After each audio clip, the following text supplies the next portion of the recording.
Good evening, everybody. My name is Nina Suarez. I'm the president of East Hollywood Neighborhood Council. I'm very excited to welcome everyone tonight to our panel discussion on redlining, gentrification, housing, and the history of East Hollywood. I just wanted to thank all our contributors and guests on the three-panel event series, especially Jimmy and Samantha and all the organizations that have been planning this event for the past few months. I just wanted to let everyone know currently East Hollywood Neighborhood Council is holding elections on March 16th. You can drop off your ballot starting on March 12th at the Cahuenga Library located on 4591 Santa Monica Boulevard. These elections are important since the Neighborhood Council can support programming such as the produce box giveaways and this three-part panel series. To find out more about our elections, please visit our website, www.easthollywood.net/elections-2021. And I am going to talk a little bit about our translation. For you to access it, please, it's important for you to select the language, including English. So for you to access this event, it's offered simultaneously in English and in Spanish. And to access the service, go on the Windows or Mac OS, please click interpretation icon on the lower right of your webinar control panel and select Spanish or English from the drop-down menu. You can also have the option to mute the original audio here. On Android and Apple OS, please click the ellipse icon, which are the three dots, from your icon from your meeting controls and select Spanish or English on the drop-down menu. You can also have the option to mute the original audio here and click done. And I'm gonna say this in Spanish for our Spanish audience. Este evento cuenta con el servicio de interpretación simultáneo al idioma español. Para acceder a este servicio en Windows, Mac OS, por favor seleccione el icono Interpretation, que se encuentra en la parte inferior derecha de su panel de control. Luego seleccione Spanish del menú de opciones. Asimismo, entra la opción de silenciar el audio original aquí. En Android o Apple iOS, por favor seleccione el icono de los puntos suspensivos, que son los 3 puntos, que se encuentra en los controles de la reunión. Luego seleccione Spanish del menú de opciones.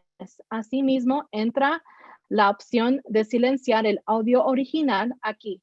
Seleccione Done. Muchas gracias.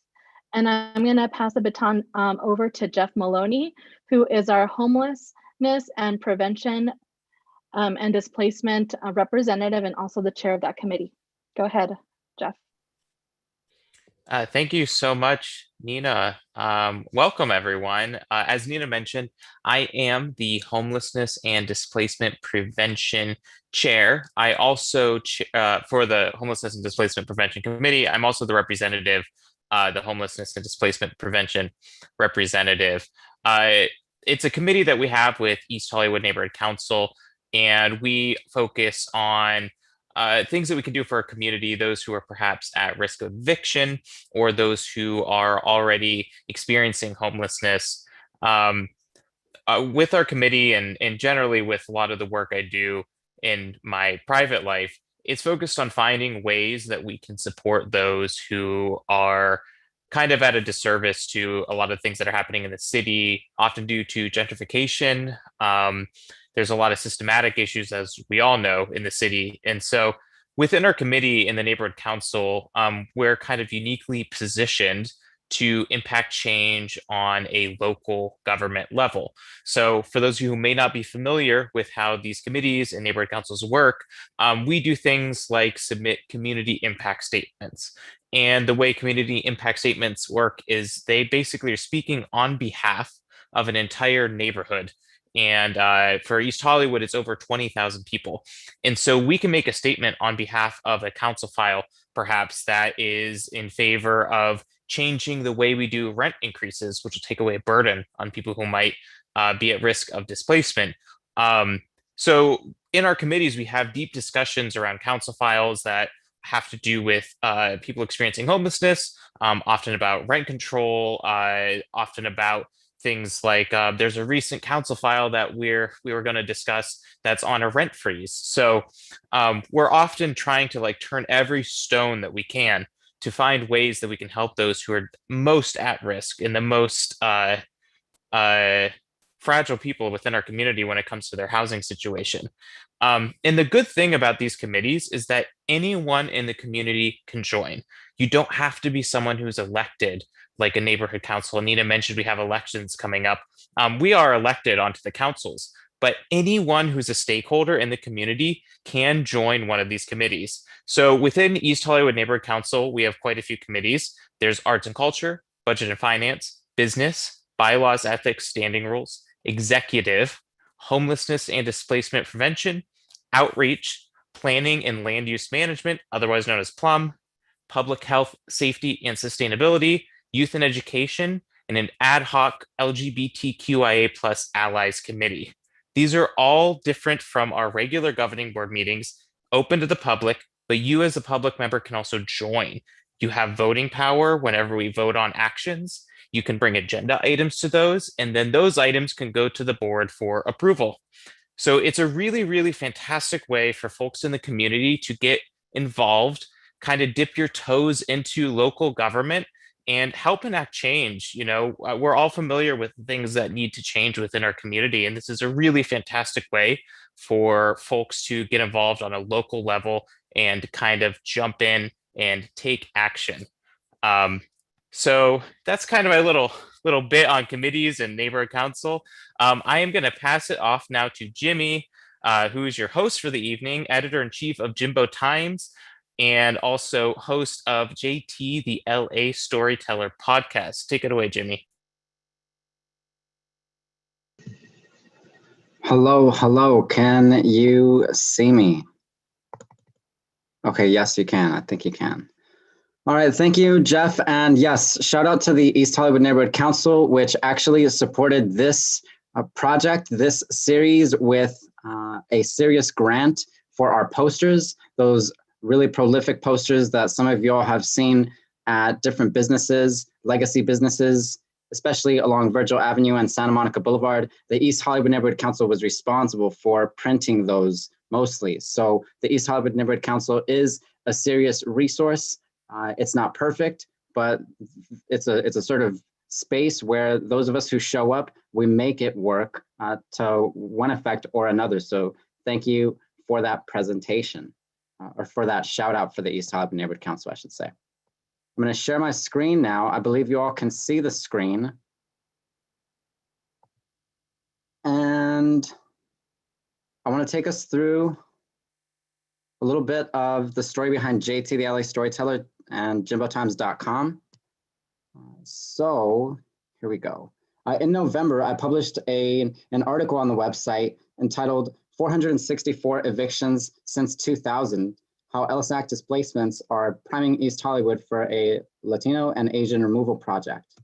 And I sort of came across information for this article through the Anti-Eviction Mapping Project, which lists evictions in East Hollywood, as well as neighborhoods throughout Los Angeles, and which has noted that since the year 2000, LA has actually lost nearly 27,000 rent-stabilized apartments from Los Angeles, or in Los Angeles. And so I sort of went on Google Maps, I looked at sites where Ellis Act evictions took place, and I saw stuff like this, which obviously all of us can note is a set of bungalow apartments disappeared, just suddenly disappeared, suddenly retaken by landlords and other private interest groups. And of course, that's housing, right? That's also housing that was rent stabilized in East Hollywood, a neighborhood where almost 90% of us rent apartments. So we'll have the Anti-Eviction Mapping Project come on in a little bit to say more about their work. But here's just a final glimpse at what an Ellis Act eviction can do to a home, can do to our spaces, our neighborhoods, and what it is in fact doing. But before we sort of get more into those logistics, I want to take folks on a trip on the number 4 bus, the MTA number 4 bus down Santa Monica Boulevard for a little bit about Jimbo Times, because I think it's important for us to understand why some of us do the work that we do, why we're interested in these types of issues. I started jimbotimes.com in 2014, and I'm not going to go through the entire text here, but really what I sort of, what the sort of big idea for me behind Jimbo Times was, especially at the outset, was that I sort of came from a humble place, a humble neighborhood, a humble upbringing, and so on and so forth. And therefore, it was important for me to see that represented in some way out there in the media, in culture. And I thought Jimbo Times would be a great way to do that. And so I've got some old images from the site from back in those days. These are images from 2015, the neighborhood back in 2015, and spaces throughout the neighborhood back in that year. And this is a little bit of what I sort of had in mind. I want to make an interesting observation here, which is that the term alien, which is a term that has often been used to describe immigrant communities, is one I sort of think about as I go through some of these images. Because if you sort of placed a so-called alien in an abstract world, little by little, they'd start discovering themselves. And certainly that has been the process for Jimbo Times. That was sort of instrumental to my own discovery of the website. I was just like looking at culture and the culture that was important to me. And that is what became reflected on the site over the years and what is still reflected. So on that note, shout out to Lockwood Avenue Elementary School, which is where I was. Not quite as historic as Dayton Heights, but still a very special place for yours truly. It was also built in 1910, just for the record, so it is over 100 years old. And Virgil Avenue. So it was sort of my experience at places like Lockwood Avenue Elementary, where I came across friends like with names like Sudan or Susanna or Philip or William, Angel, Sergio, and so on and so forth. And so it was at places like Lockwood where meeting an array of folks, going back to something Karen said in our first panel, the language of friendship was really important. So even though some of us were Filipino or Armenian or Latinx or African-American, friendship was friendship. And so this was true throughout our time together at Lockwood Avenue Elementary. And it's something I would carry with me, that I still carry with me to this day. I'm at least 30 years old now, if you will. Respect for elders and love for elders was something that also sort of was very instrumental in the formation of Jimbo Times. And it was through meeting elders like Roger King, whom you can read about at the website. He was a former chess coach as well as a boxing coach in and around the LACC area. And he started a chess club at Cahuenga Public Library. Cahuenga Public Library is itself 104 years old. Yeah, 104 years old. So Roger passed away, I believe it was in 2016, not long after I met him, but it's respect for elders like Roger that again informs the website and the work that I do. So about 4 years after I started Jimbo Times, I decided to put an event together right at Cahuenga Public Library known as Open Mic Saturday. And the big idea was, let's invite people like Roger King. Let's invite folks from the Latinx community, from the Filipino community and the Armenian community. And let's sort of let's uplift their languages, which is what makes this neighborhood, which is what makes East Hollywood and Virgil Avenue and so on. So we held this event, and it was important in terms of sort of just establishing a ground for me personally in terms of how to create space in the neighborhood, how to invite communities together in the neighborhood, how to give space, right, more than anything else. We did it again the next year. Multilingualism, bilingualism at the very least was very key. And the following year, the event in 2019 was just as successful. We had a number of folks from the community and all sorts of different ages, all sorts of different languages were once again represented. So it was a really special space. And it was in 2019 that, along with a team of folks, I sort of got to put together, Samantha and I in particular got to design the Back to School Party, which was a sort of set of resources, set of workshops for folks. And that was really special. Now, if the design for this sort of seems slightly familiar for folks, it's because of this. And this is a real shout out to all the LAUSD students in the house and in the room. You all will remember these lunch tickets, right? Which meant that you had access to a free lunch. And so that was the big idea behind Back to School too. Let's make sure that everyone has access. That's what this event is about. That's what all of these spaces are about. So with this in mind, after COVID-19 or the year of COVID-19, what could our team do when we were no longer allowed to meet? We could still create space, right? We could still create something. And certainly that's what making our neighborhood redlining, gentrification, and housing is. Now, just a note, we did get this shout out about Back to School too, from LACC President Dr. Mary Gallagher, who said she was able to attend and hear all the things going on at the quote grassroots unquote level of our community. LACC was included because of the GED preparation and testing we do. We also provided information from some of our students currently attending non-credit classes. Shout out to Gregory Larson for the LACC Connect.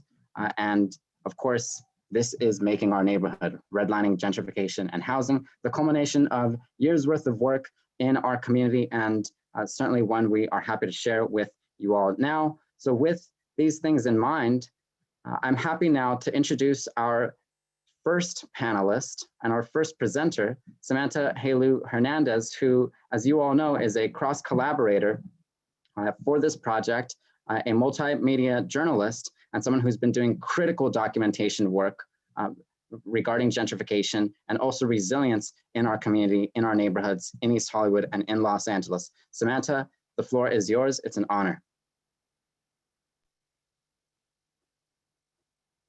Thank you so much, Jimmy. Thank you for that introduction and for that beautiful presentation.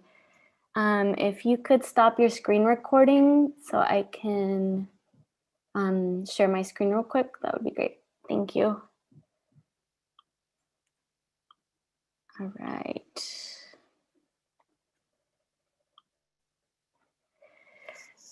Thank you for that introduction. So tonight's event is going to focus on gentrification. And before I get started and go into This Side of Hoover and why I started it, I do want to talk a little bit about gentrification. And I know it's a big, complex topic, but I do want to talk a little bit about some definitions that we've came up with and some links to redlining, which is what we talked about last week. So currently in the United States, a lot of formerly redline neighborhoods are being gentrified right now, right? So why is that happening? And that's what I kind of want to answer for you all tonight. So we learned last week that redlining was the system of raiding neighborhoods in the 1930s, right? So it was during the Depression, people were losing homes, there was a lot of poverty. So the president at the time wanted to figure out a way to get people out of poverty, to find ways to give people home ownership, but that wasn't equal. That wasn't done equally. So what happened is that this organization called the Homeowners Loan Corporation went around to different cities all across the nation and rated neighborhoods based on their risk level or their desirability. So, but the main thing was that the desirability was often based on race or predominantly based on race and ethnicity. So neighborhoods that had Black people and immigrants were considered risky and undesirable and were therefore given a red grade, right? So that's why we call it redlining. And neighborhoods that had a lot of predominantly white neighborhoods that had single family housing were blue or green. So they were considered desirable for lending. So this meant that neighborhoods that were blue or green, that had a lot of white people in them, and that had covenants that kept the neighborhood white, were given loans and funding. So neighborhoods that were redlined, it was very difficult and near impossible for people to get loans for houses. So people couldn't really build wealth. And a lot of people were renters, and we see that to this day, right?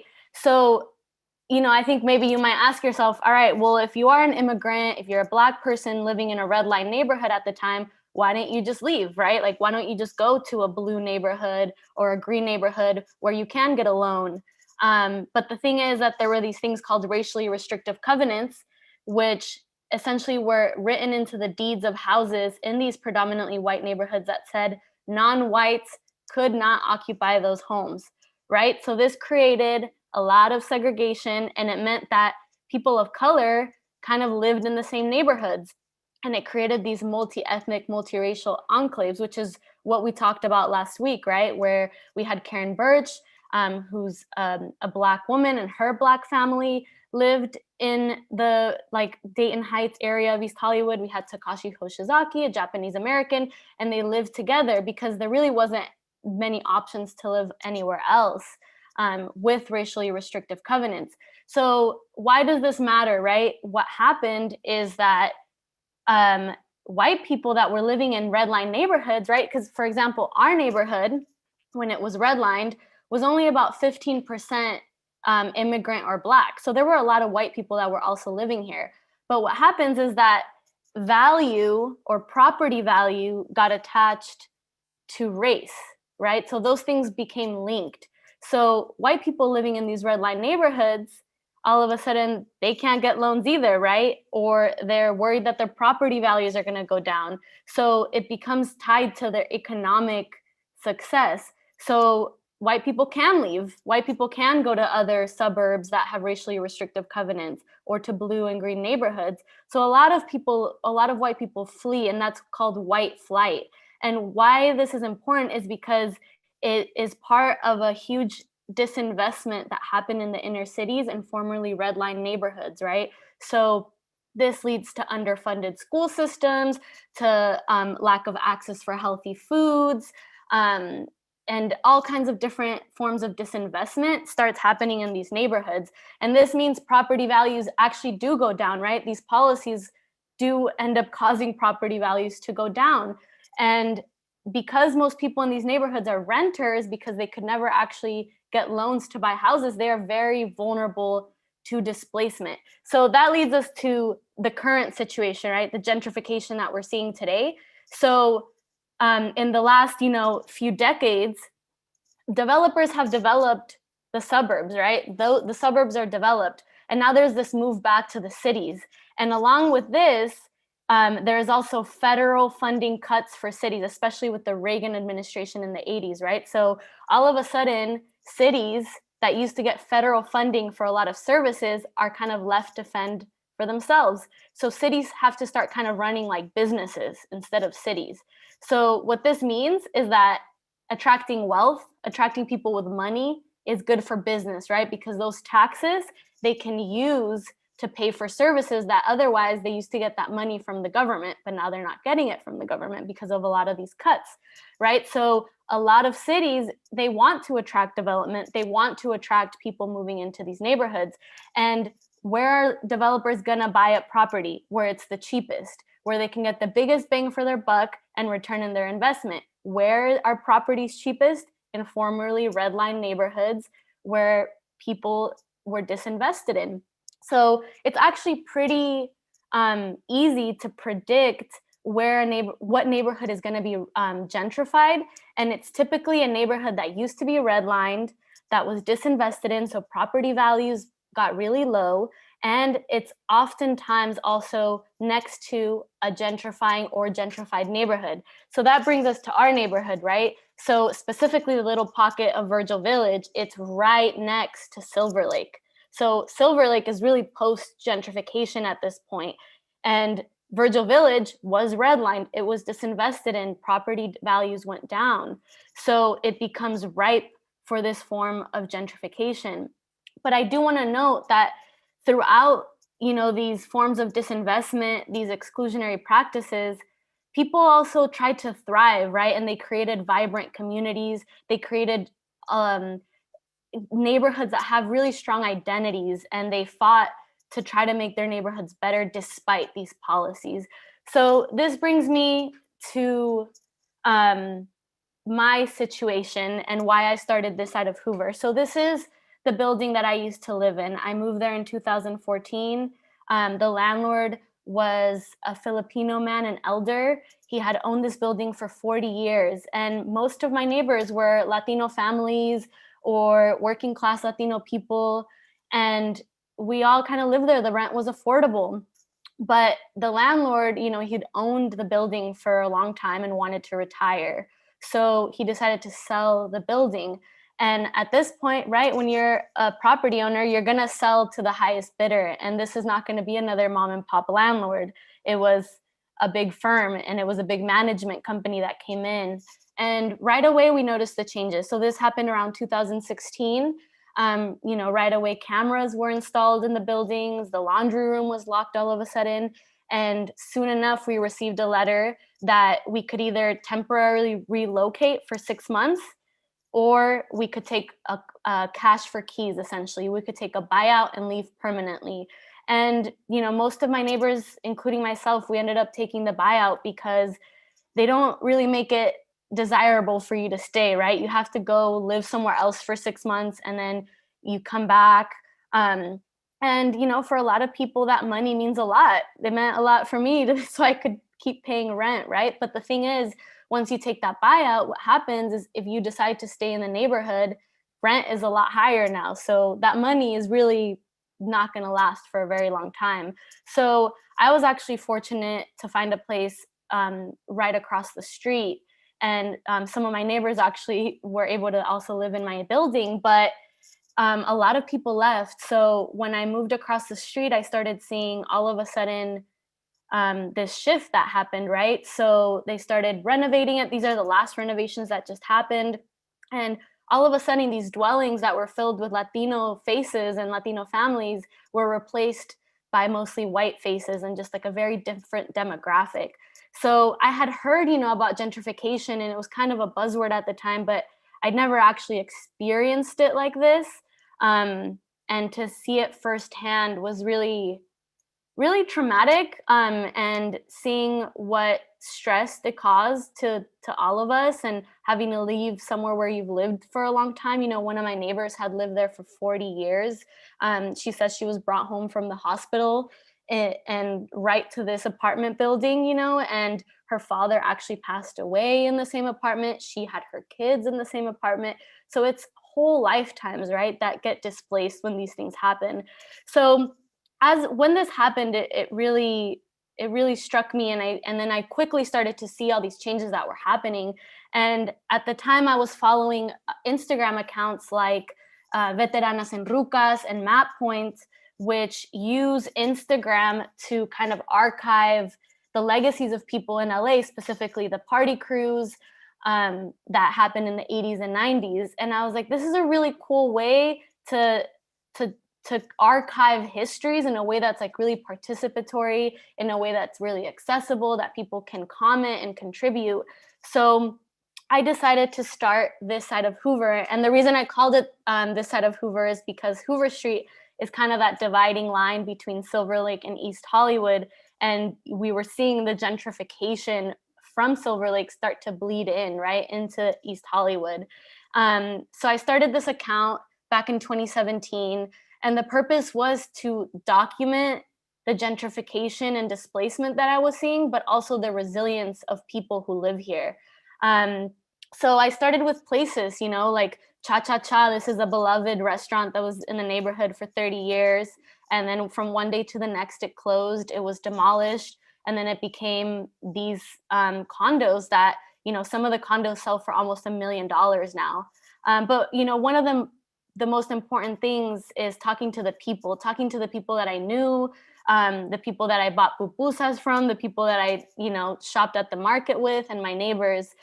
This is actually Flor and her kids. They lived in that building with me.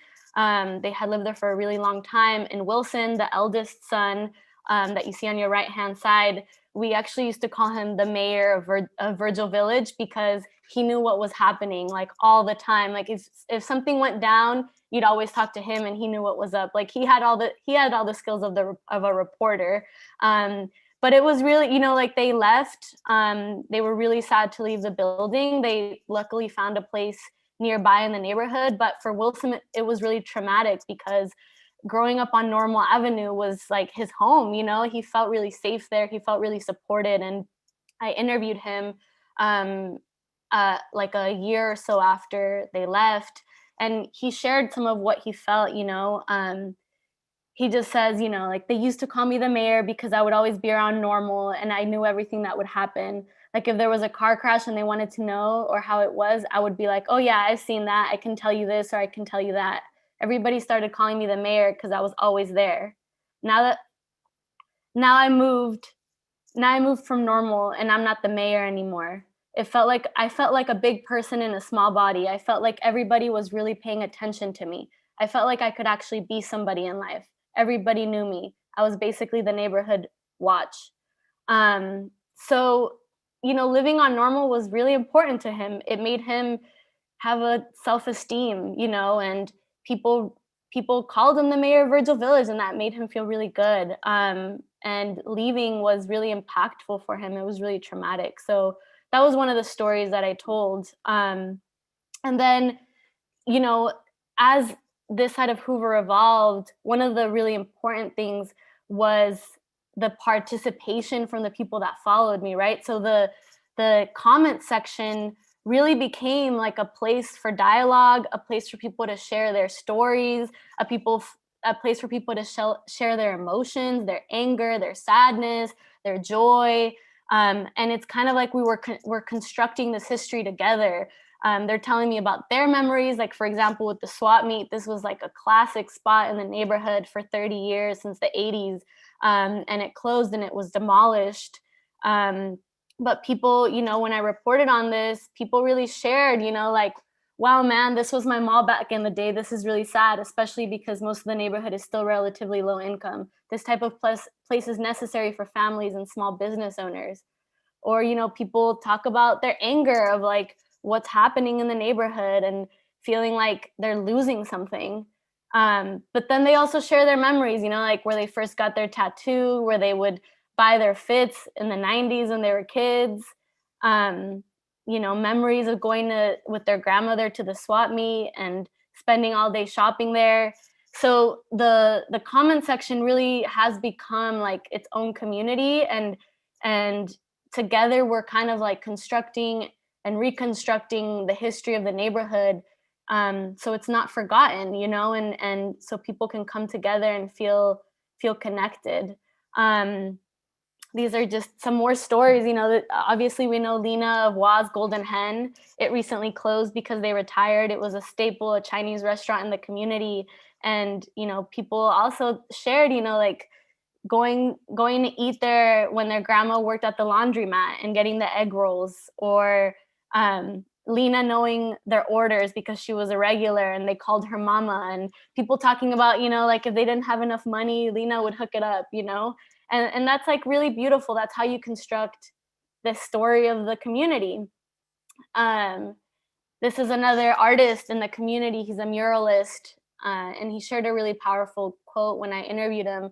I do my art as a sign of resistance against gentrification because most of my art is about culture, religion, stuff like that. It's like, hey, we're here. We've been here. We don't need you taking over. We belong here. You don't. This is our home, right? So art is a form of resistance for him.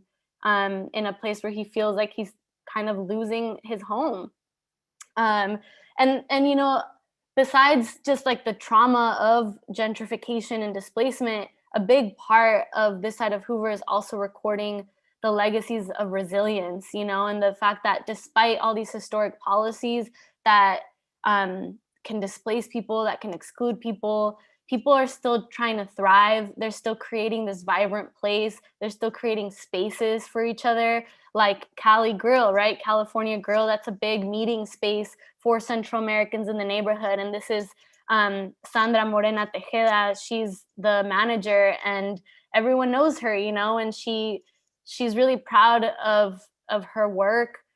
She came to the neighborhood from El Salvador, and she settled in the neighborhood because it felt like home. It felt like a little piece of home. And this is just one of her quotes from I interviewed her. I like it here because it's a little more Latino, more Latin food, Latin people. It's like having a little bit of what you left behind.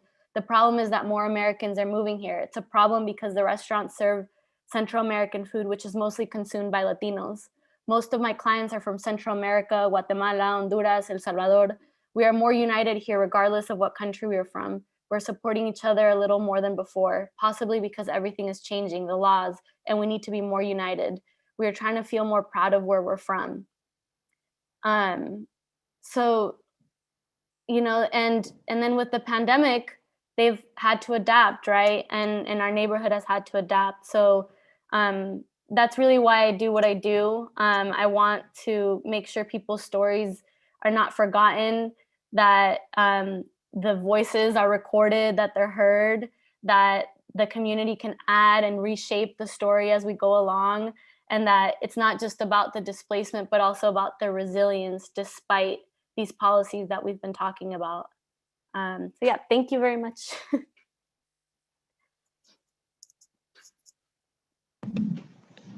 Samanta, thank you so much for this presentation, and it's always wonderful to see our neighborhood represented, to have our neighborhood shouted out. We saw from youth, we saw from artists, we saw from folks making food for our communities day in and day out. So thank you very much for that, as well as your story and why you're driven to do the work that you do. I think it speaks to the critical need for storytellers of color in communities like ours, essentially documenting processes like these with a serious understanding of the processes at work. And certainly that's what This Side of Hoover is, and cheers. That's the reason we're doing this today. With that said, I want to introduce our second panelist for the evening, Terra Graziani of the Anti-Eviction Mapping Project, who we heard from, or which we heard a little bit about early in our presentation. So Terra Graziani is here with some cross collaborators as well, who will describe the work at the Anti-Eviction Mapping Project, and we will have at least one follow-up question for them after their presentation. So please, Terra, go ahead and take it away. Thanks, Jimmy, and thanks to Jimmy and Samanta for planning this whole series and involving us. I'm here with Chris and Kate. If y'all want to turn your cameras on or not, I'm going to share my screen and share slides while we talk a little bit about our work. And I might jump to some web pages while Chris and Kate talk, just to show you some of our projects, which are like a little more interactive and less static. So my name is Terra Graziani. I help run an organization called the Anti-Eviction Mapping Project, and Chris and Kate are here with me tonight. So the Anti-Eviction Mapping Project comes out of really the tenant organizing space. I think Jimmy and Samanta did a really good job at like setting the stage of like what's happening on the ground and what we're facing in East Hollywood and in a lot of neighborhoods and cities. And so the mapping project arose in San Francisco in response to a wave of gentrification that we were seeing there. And we started in 2013. Really what happened is the San Francisco Tenants Union was trying to resist the Ellis Act, and they were seeing a lot of Ellis Act evictions happening in San Francisco at that time. But they needed like a better idea of the scope and everything that was happening. So they asked us to make a map of Ellis Act evictions so they could track them. And I think that's where we started. And now we basically do research to support the tenant movement in California, who are resisting things like eviction, displacement, dispossession, and gentrification. So I just wanted to situate us in that history a little bit. So in 2017, we started the chapter of the mapping project here in Los Angeles. And I am a resident of East Hollywood. I learned so much from specifically Samanta's This Side of Hoover about this neighborhood when I moved here. So I'm really grateful for that. But yeah, so now we do everything from making maps, different visualizations of public data around housing, tenancy, basically the forces at play when we think about gentrification. And we'll get a bit more into that as we talk through some of our projects. But we also, in addition to doing more data work, we have an oral history project where we interview folks about their stories. And Kate is going to talk more about this, but we really take the approach of not wanting to just document people's loss and sometimes death through eviction, but really documenting their whole story, how they came to a neighborhood, how they make their neighborhood actively. So that's like another big piece of what we do. But I will go ahead and pass it to Kate to talk about one of our oral history projects, and then Chris, and then I'll close us out. Hi everyone, I'm Kate, as Terra mentioned. So the Tenants in Common project is one of the early LA chapter projects. And as Terra said, it's an extension of sort of the larger oral history work that Anti-Eviction Mapping Project does and has been doing for a long time. And also, as Terra said, it sort of comes out of that life histories approach, just really trying to emphasize that there's so much more to tenants than sort of the day they were evicted or the violence that is inflicted upon them through gentrification and displacement and all of these systemic processes that happen. And so the Tenants in Common project in particular incorporates in-depth interviews with tenants, as well as these portraits, beautiful portraits that were taken by Julia Galdo, a tenant and also a member of the Northeast LA Tenants Union. And at the time of the project, she was facing an Ellis Act eviction. And so that sort of became the impetus for this project. And AEMP helped to host story booth days where anyone really who wanted to participate could come through and sort of talk about their story and have it recorded. And those are then incorporated onto this map that's seen here, which is the narratives map, which sort of overlays blue dots, which represent the personal narratives, over the map of Ellis Act evictions across LA. And all of this is still hosted on the website for Tenants in Common. Featured here is Charles Willis, who is an East Hollywood resident, and his story is on there. I would encourage you guys to go and check it out. You can listen to a lot of stories. And I think Terra will drop the link in the chat for people who are interested.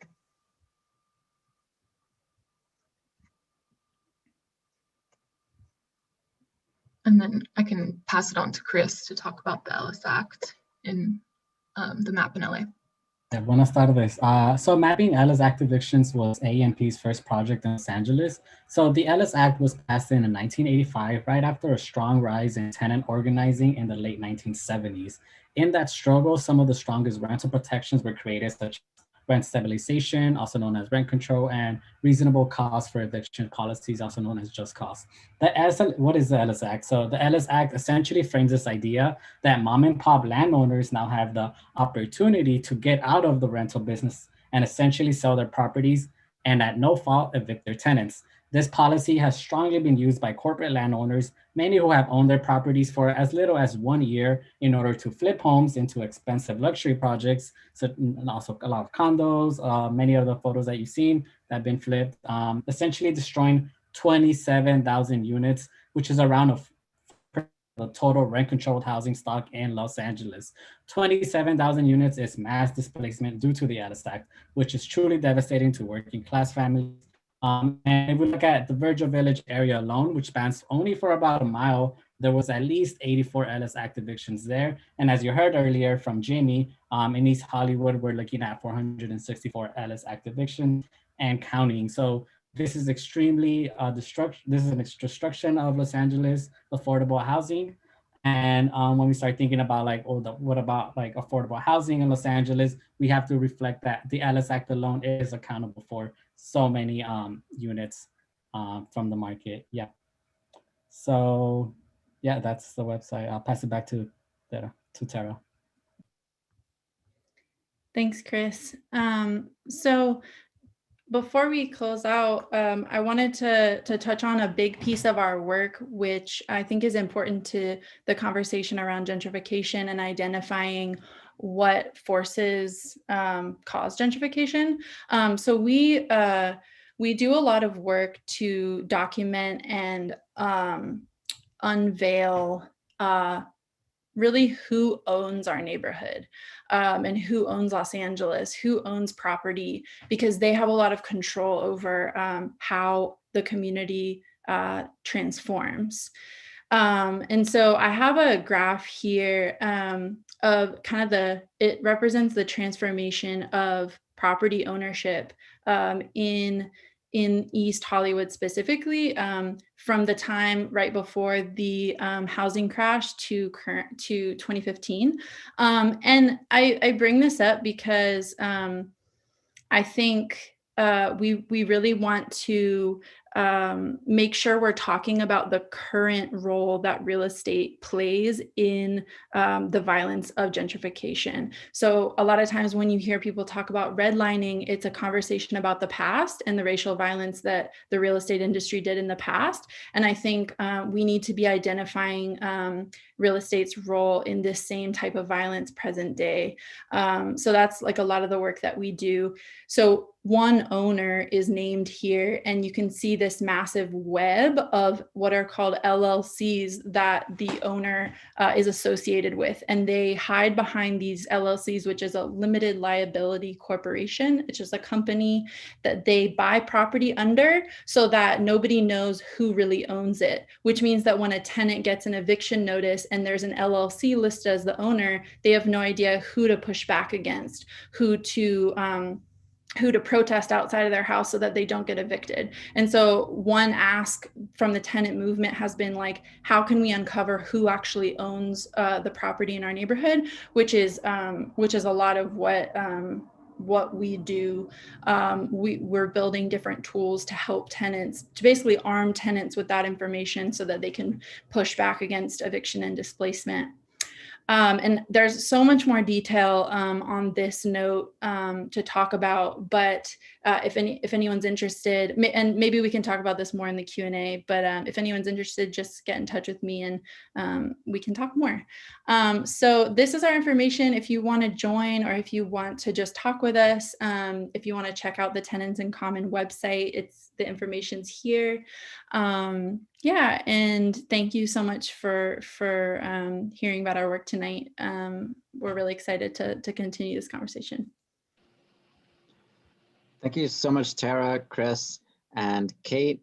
What a show. I think we got a lot of folks in the comments section who are really excited about both mapping evictions in the city of Los Angeles and in East Hollywood, and who are also very interested in supporting the Oral History Project in one capacity or another. I know both of those are very much needed, and that you all are certainly looking for supporters and volunteers and people who are willing to tell their stories. So I did throw the link to tenantsincommon.org in the chat or in the Q&A, and we will absolutely say more in just a moment. I do want to introduce our third panelist for the evening, Stefano Medina. And I've got a pretty cool bio for Stefano to read for our audience tonight. Stefano grew up in Los Angeles and is the son of Ecuadorian immigrants. He's currently a Skadden Fellow at the Eviction Defense Network in Los Angeles, working on anti-gentrification policy and litigation alongside his sister, another EDN staff attorney handling eviction cases. Before law school, Stefano worked as a community organizer in Los Angeles and San Francisco. And Stefano, the floor is yours, my friend. I would have made my bio much shorter if I thought you were going to read it. I apologize to everybody. I guess my history with this neighborhood began, maybe a decade before I was born. My dad moved to Los Angeles from Ecuador. And, East Hollywood was a neighborhood. It was a port of call neighborhood at the time. It was where my entire family from my dad's side who moved to Los Angeles, they moved to East Hollywood. And they lived there throughout much of the 80s. Yeah, my dad was an accountant. He was a bank teller. And, one day some guy from the record industry gave him a job. And so he bought a house in the Valley. And I guess that's, maybe part of the only reason why my sister and I can both sort of still afford to live in East Hollywood right now. My sister and I both live and work in East Hollywood. We're solidarity attorneys to the East Hollywood chapter of the Los Angeles Tenants Union. We work at the Eviction Defense Network, which is, what we do. It's in the name. We defend tenants facing eviction. And so I guess, yeah, I mean, my sister and I have been thinking and talking about gentrification. It's why we do this work. We see the housing crisis and gentrification as first and foremost, like a racial justice issue. It's the big explanation for why so many people in our family and in our community, people we grew up with, are still struggling. While my sister and I, get to be lawyers, that's not what the picture is looking like for a lot of people in our community. One of the things that I like so much about what Samantha shared earlier is when we talk about gentrification, especially if you're a lawyer, it's easy to see the problem as thousands, tens of thousands, hundreds of thousands of tragedies of people being evicted. But really, this isn't an individual problem. The real victim here is a community, a sense of belonging, a sense of support that is often all that low-income communities of color have. That's what's being taken away. But, it's still pretty bad on the individual level. And I think one of the things that we like to talk about at Eden, especially when a tenant is no tiene ganas de pelear, doesn't want to fight, we just tell them how exploitative their existing.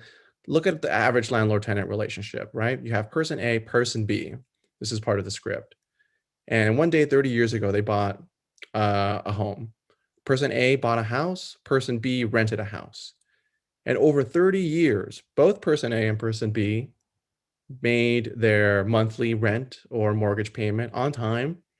The homeowner, his rent payment stayed basically the same. His monthly rent payment at the beginning of the 30-year period was basically the same of what he had paid later in life. He never refinanced.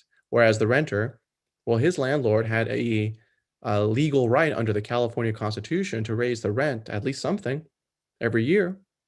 And so, that tenant, if he has the bad luck to have a landlord who's perhaps a corporate landlord, that tenant is going to be paying a lot more in 30 years than they were paying. And that's rent control included.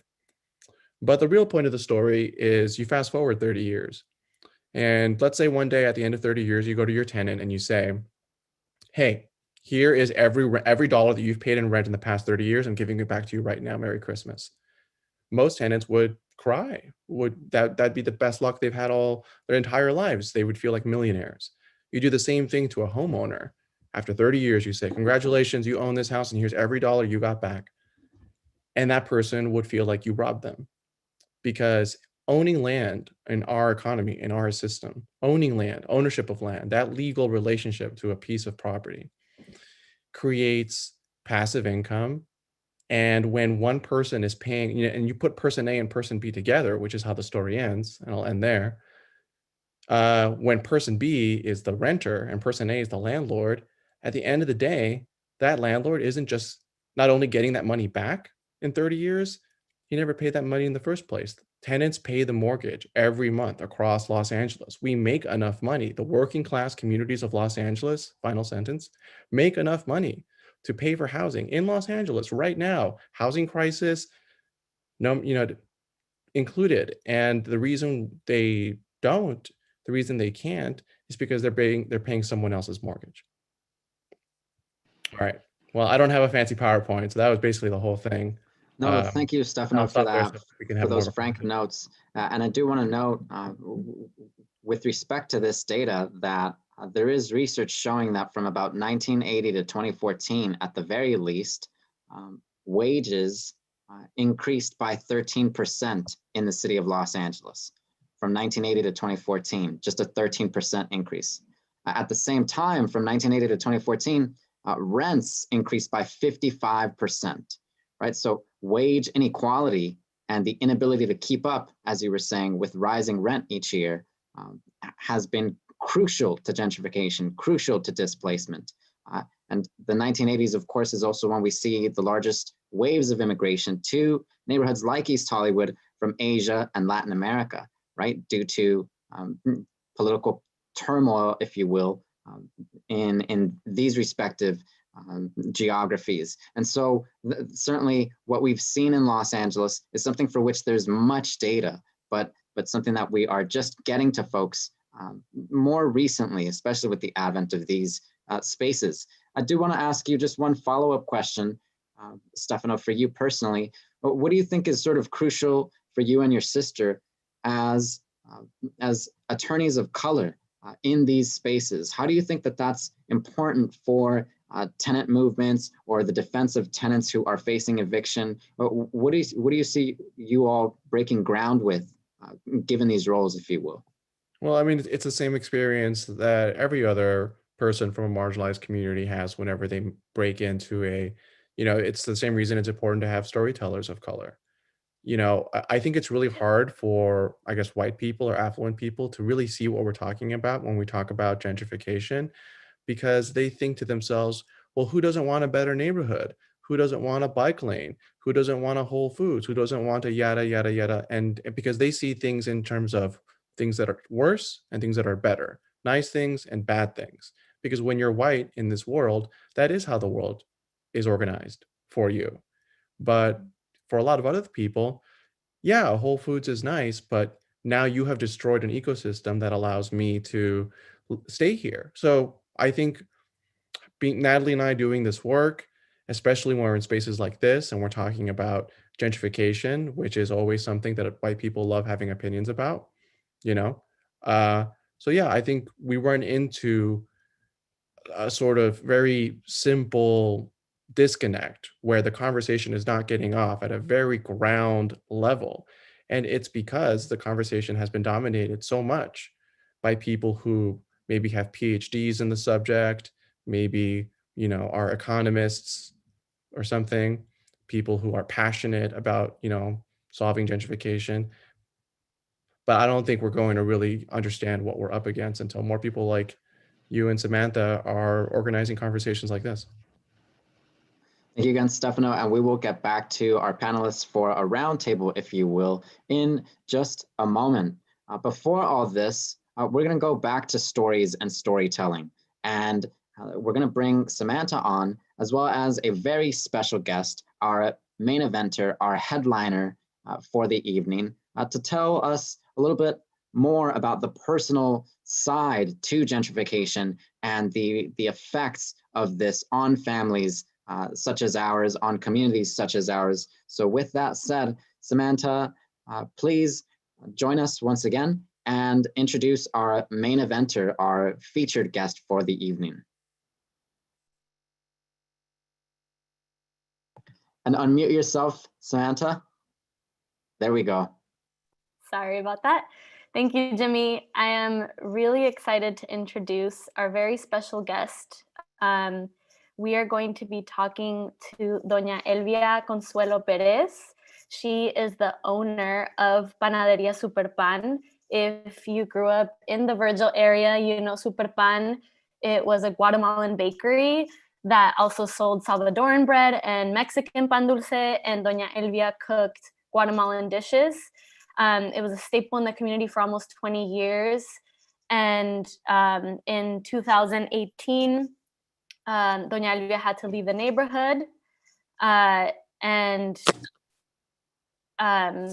So it was like a very traumatic experience for the neighborhood and for Doña Elvia, but her resilience kept her going, and she still continues to make bread now in South Central. And we're gonna talk to Doña Elvia, who's here. Doña Elvia, oh, I do wanna note one thing. We are going to be doing this interview in Spanish. If you want a live interpretation from Spanish to English, please look below where it says interpretation and choose English as your default. That way you can get that translation while I talk to Doña Elvia. Hola, Doña Elvia, ¿cómo está? Hola, buenas noches. Buenas noches, muchísimas gracias por estar aquí con nosotros. Ok, sí, ahí estuve esperando. Ajá. Buenas noches. Buenas noches. Mi primera pregunta es, ¿nos podrías contar un poquito sobre usted y cómo es que empezó Panadería Superpan? ¿Cómo empezó?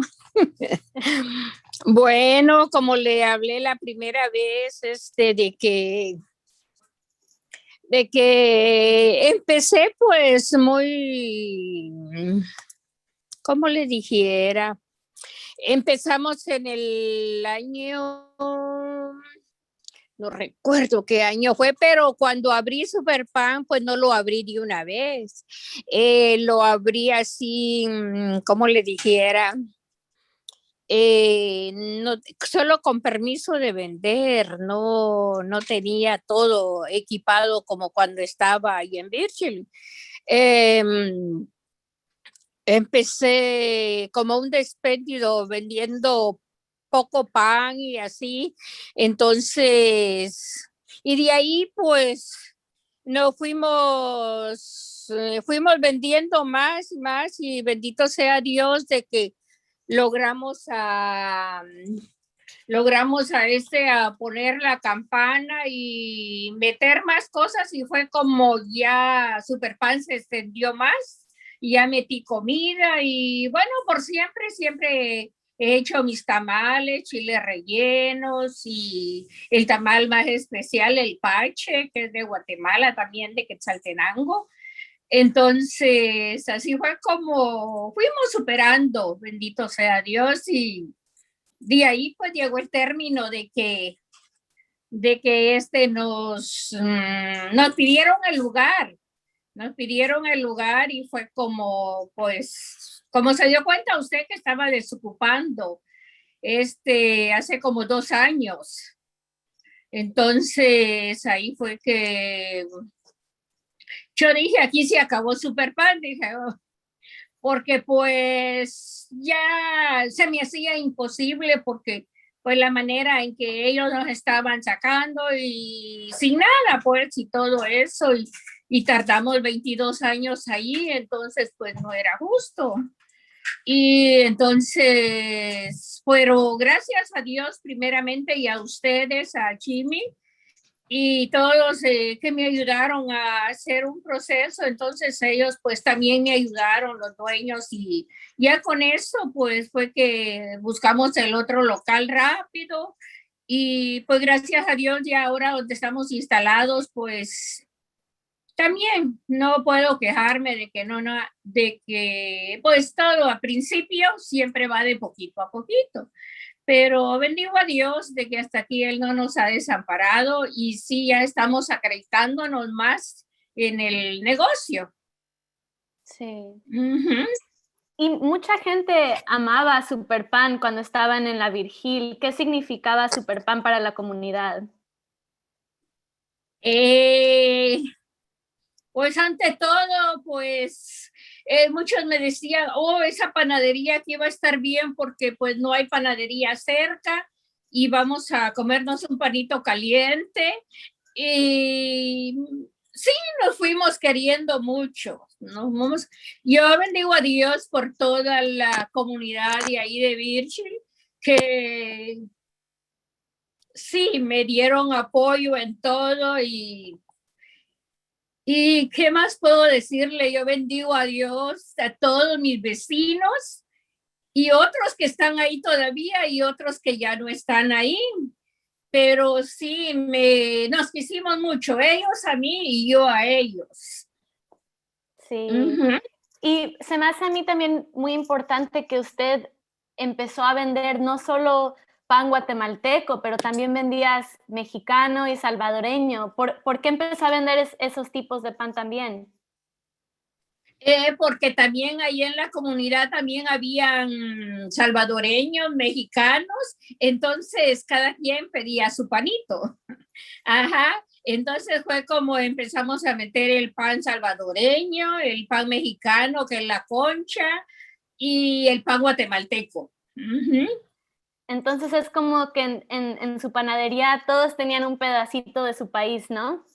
Eso, un pedacito en todo.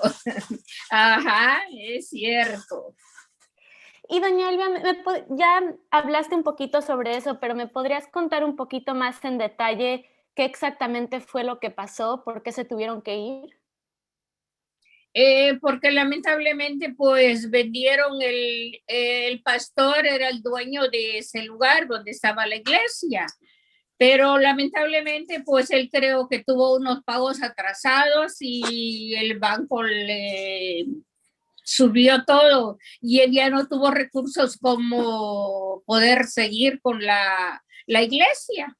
Entonces, pues como nosotros también dependíamos de ahí, que era esa esquinita, pues entonces nos avisó de que él, pero pues no lo llevamos muy en serio que él iba a vender ese pedazo. Y entonces ya de ahí llegaron, él nos dijo que mejor iba a arreglar. Y ya de ahí llegaron unos. Entonces le preguntamos nosotros que qué significado tenía que los señores habían llegado a ver y todo eso. Entonces, ay, dijo, es que lo voy a vender, me dijo, porque ya no tuve otro recurso más, voy a vender, dijo.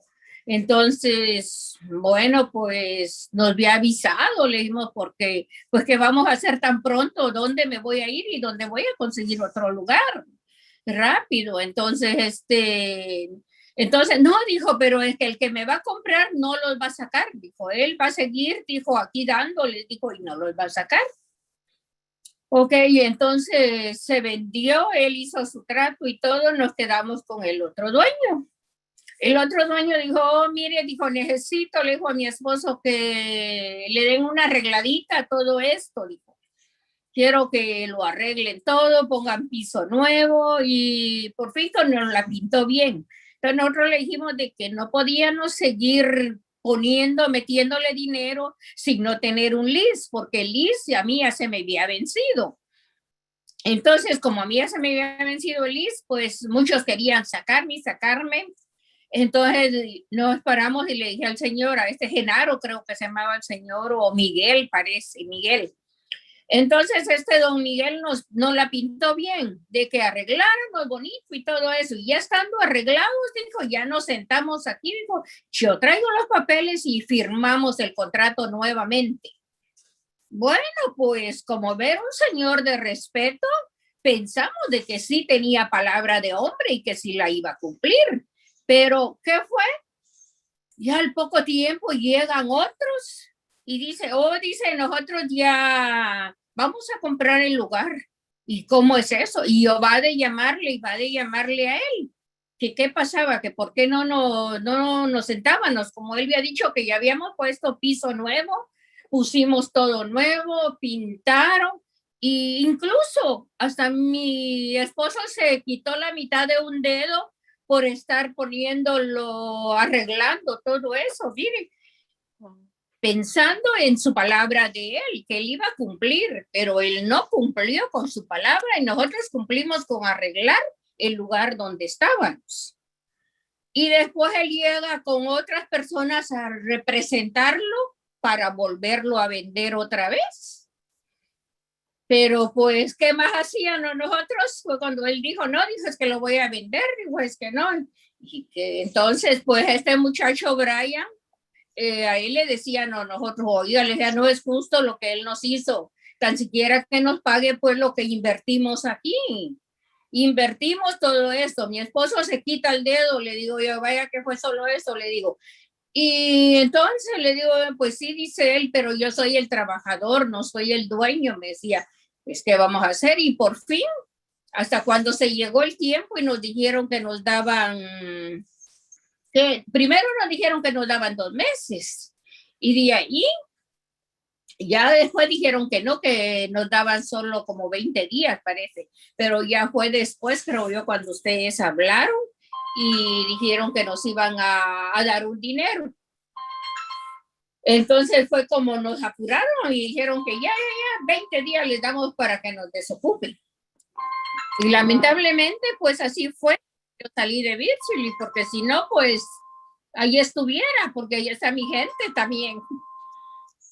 Sí. Ahí está mi gente, pero te vuelvo a decir, yo le agradezco a Dios porque hemos sido muy queridos por las personas. Hemos sido muy queridos porque han llegado, de ahí me han llegado a visitar y pues ahí crecieron mis nietas, puedo decirle que ahí nacieron, ahí crecieron, mis hijos también ahí crecieron. Entonces, bendigo a Dios y bendigo a ese lugar. Bendigo ese lugar también porque pues ahí nos desenvolvimos, ahí nos fuimos creciendo y ahorita donde estoy pues también, bendito sea Dios porque ya voy también sobre Ahorita lo que me hace falta ya donde estoy es solamente, como le conté la vez pasada, me sale como de 15 a 20 mil la puesta de la campana. Entonces, pero esperando en Dios que en este año tal vez logremos juntar para meter unos planos y luego pues buscar a alguien quien nos haga la campana para poderla poner estable como tenía ahí en el bridge. Sí. ¿Y por qué es que tuvieron que, cuando decidieron continuar con Superpan, por qué es que tuvieron que irse hasta Surcentro? Porque lamentablemente no encontramos otro lugar aquí cerca. Más cómodo no lo pudimos encontrar. En primer lugar, hallamos como 2 pedacitos, pero era más caro, casi 5,000 también o 4,000 la renta. Entonces, pues ya para eso no me daba. Entonces, pues allá, pues mi esposo y mi hijo fueron a buscar lugar y pues Dios que es tan lindo y nunca lo desampara uno. Pues fueron derechito y preguntaron, vieron ese local y dijeron de que sí lo rentaban y todo. Y sí lo encontramos favorable. Sí. Pero usted todavía... no, siga, perdón. No, nada más quería preguntarle, usted todavía sigue viviendo en East Hollywood, ¿no? Todavía vive en... Sí, sigo viviendo. Todavía vive por la Virgil. Sí, yo vivo aquí en la Santa Mónica y la Western, por la, ¿cómo se llama la otra calle? Flemish. Entonces, dentro de esas 2 calles, días. pero sí, viajamos todos los días a las 6 de la mañana y regresamos ya a las 7 de la noche a la casa. A las 7, 7:30 y sí viajamos hasta allá del diario. ¿Y cómo va el negocio? ¿Ya ha creado una nueva clientela? Sí, ya he creado nueva clientela, ya gracias a Dios. Pero todavía le falta el sistema de la campana para hacer sus comidas, campana. ¿verdad? Ajá, eso es lo que me falta, pero espero en Dios que Él nos va a ayudar para lograrla poner nuevamente. Sí, sí, para vender sus comidas, ¿no? Que son muy importantes. Ajá, porque sí hago comidita, pero no mucha, ¿verdad? No como ahí, pues ya tenía todos mis clientes ahí, jardineros y trabajadores, pintores, todo, con los panitos con frijoles. Muchos, si me están viendo, se acordarán. Se acordarán de los vecinos, muchos. Entonces, con la comidita, ahí se borró la imagen. Se borró ajá, con la comida. Yo para esos tiempos de frito, el caldo de gallina, el pepián y muchas comiditas. Ajá, entonces, sí, cuando me llaman me dice, ay, ¿cuándo va a ser el caldo de gallina? Dicen, pues ya mero, les digo, de repente. ¿Y qué es lo que extraña de la vecindad de la Virgil? ¿Qué extraña de ahí? Ay, pues, extraño mucho. Extraño a mis vecinas más cercanas que tenía, la Marqueta, la 21, porque ahí iba a comprar. Y la 99 que está enfrente, y pues los del taller, los mecánicos, incluso que viera que me contaron que uno de los mecánicos dice que murió con eso del COVID, y yo me puse pues muy triste a llorar porque fue un muchacho muy querido y muy amable. Él era salvadoreño y cuando preguntamos por él y nos dijeron, oh, Rubén, me dice, Rubén ya murió, le dijeron a mi esposo, oh, no, ¿cómo? Y porque era un joven muy querido por todos casi, porque él no tomaba ni nada de eso, pero pues realmente, como le digo, pues toda mi vecindad la extraño. Claro, Ujú. claro. Y si pudiera regresar o abrir Superpan otra vez en la vecindad, ¿lo haría? Sí lo haríamos, pero pues tal vez con el tiempo logramos a colocarnos tal vez por ahí en algo otro, un medio donde vamos viendo lo favorable de la renta, porque a veces la renta se lo come a uno.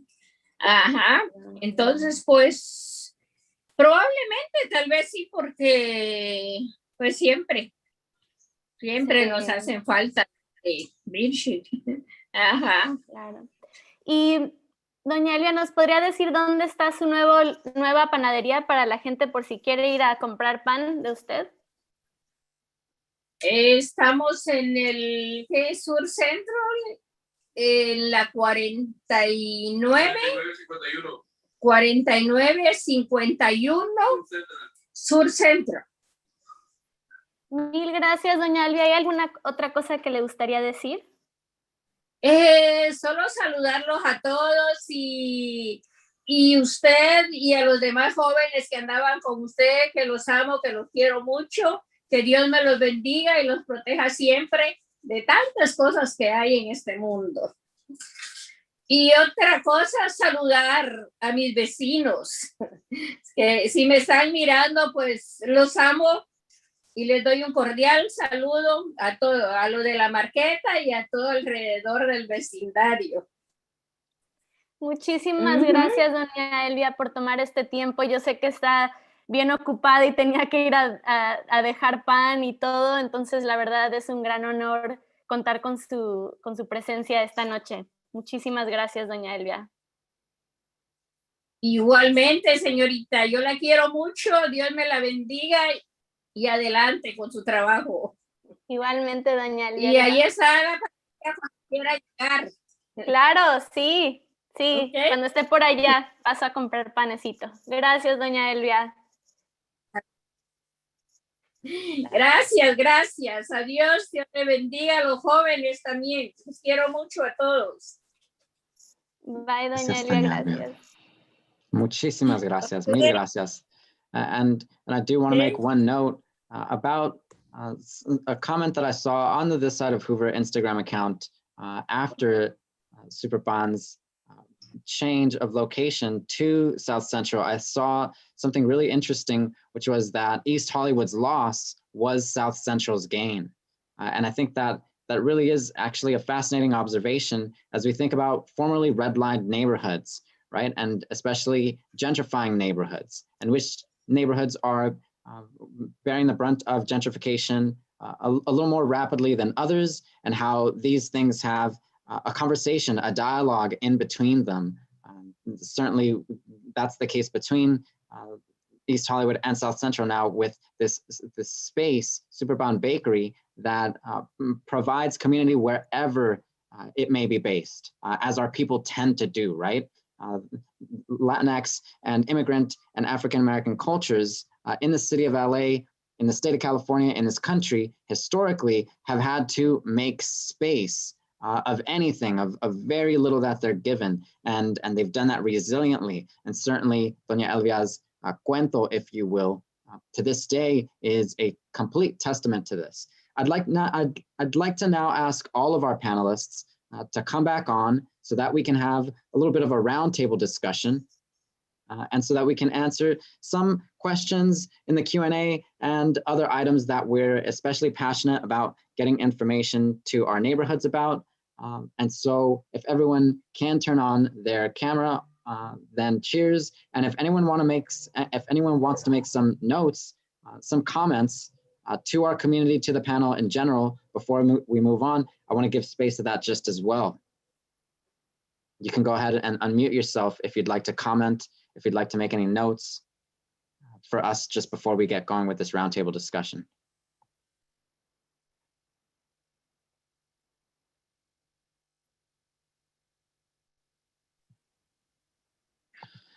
Semi, I want to thank you for such a difficult interview to go through. That is a neighbor of ours. That is someone with a lot of love every time that we speak to them. Doña Elvia and her family are all this way.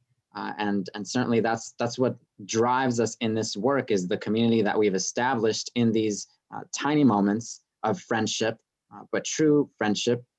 I know certainly for folks who may arrive to Virgil and places like East Hollywood from elsewhere, whether it's elsewhere in Los Angeles, elsewhere in California, spaces like Superfond Bakery are crucial in terms of home, right? And how to establish a home, how to establish an adopted mother, if you will, and an adopted father sometimes, right? And so I know that Doña Elvia has been that for many generations, and for many of us in the neighborhood just as well.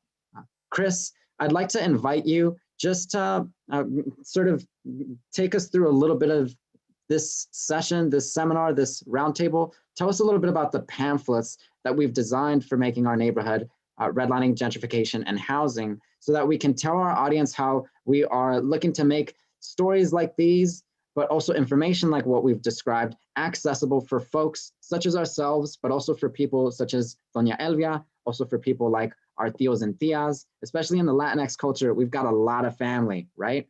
But that's not true of the Latinx culture either.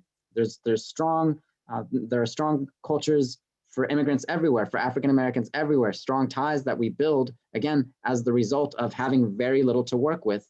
And so our bonds are very much alive through and through. Please describe a little bit of the pamphlet process for this series, why it's important, and what you'd like people to take away from it. Yeah, thank you, Jimmy. So creating a living document that is distributed throughout the community, it was such an important way to bring not just awareness, but also to document a lot of untold history. A lot of this information is not really generally accessible or even talked about in our communities. Like we talk about like creating a process of making our neighborhoods, but also like not really, even unless you're like super into research, you don't really know like a lot of the history of your neighborhood.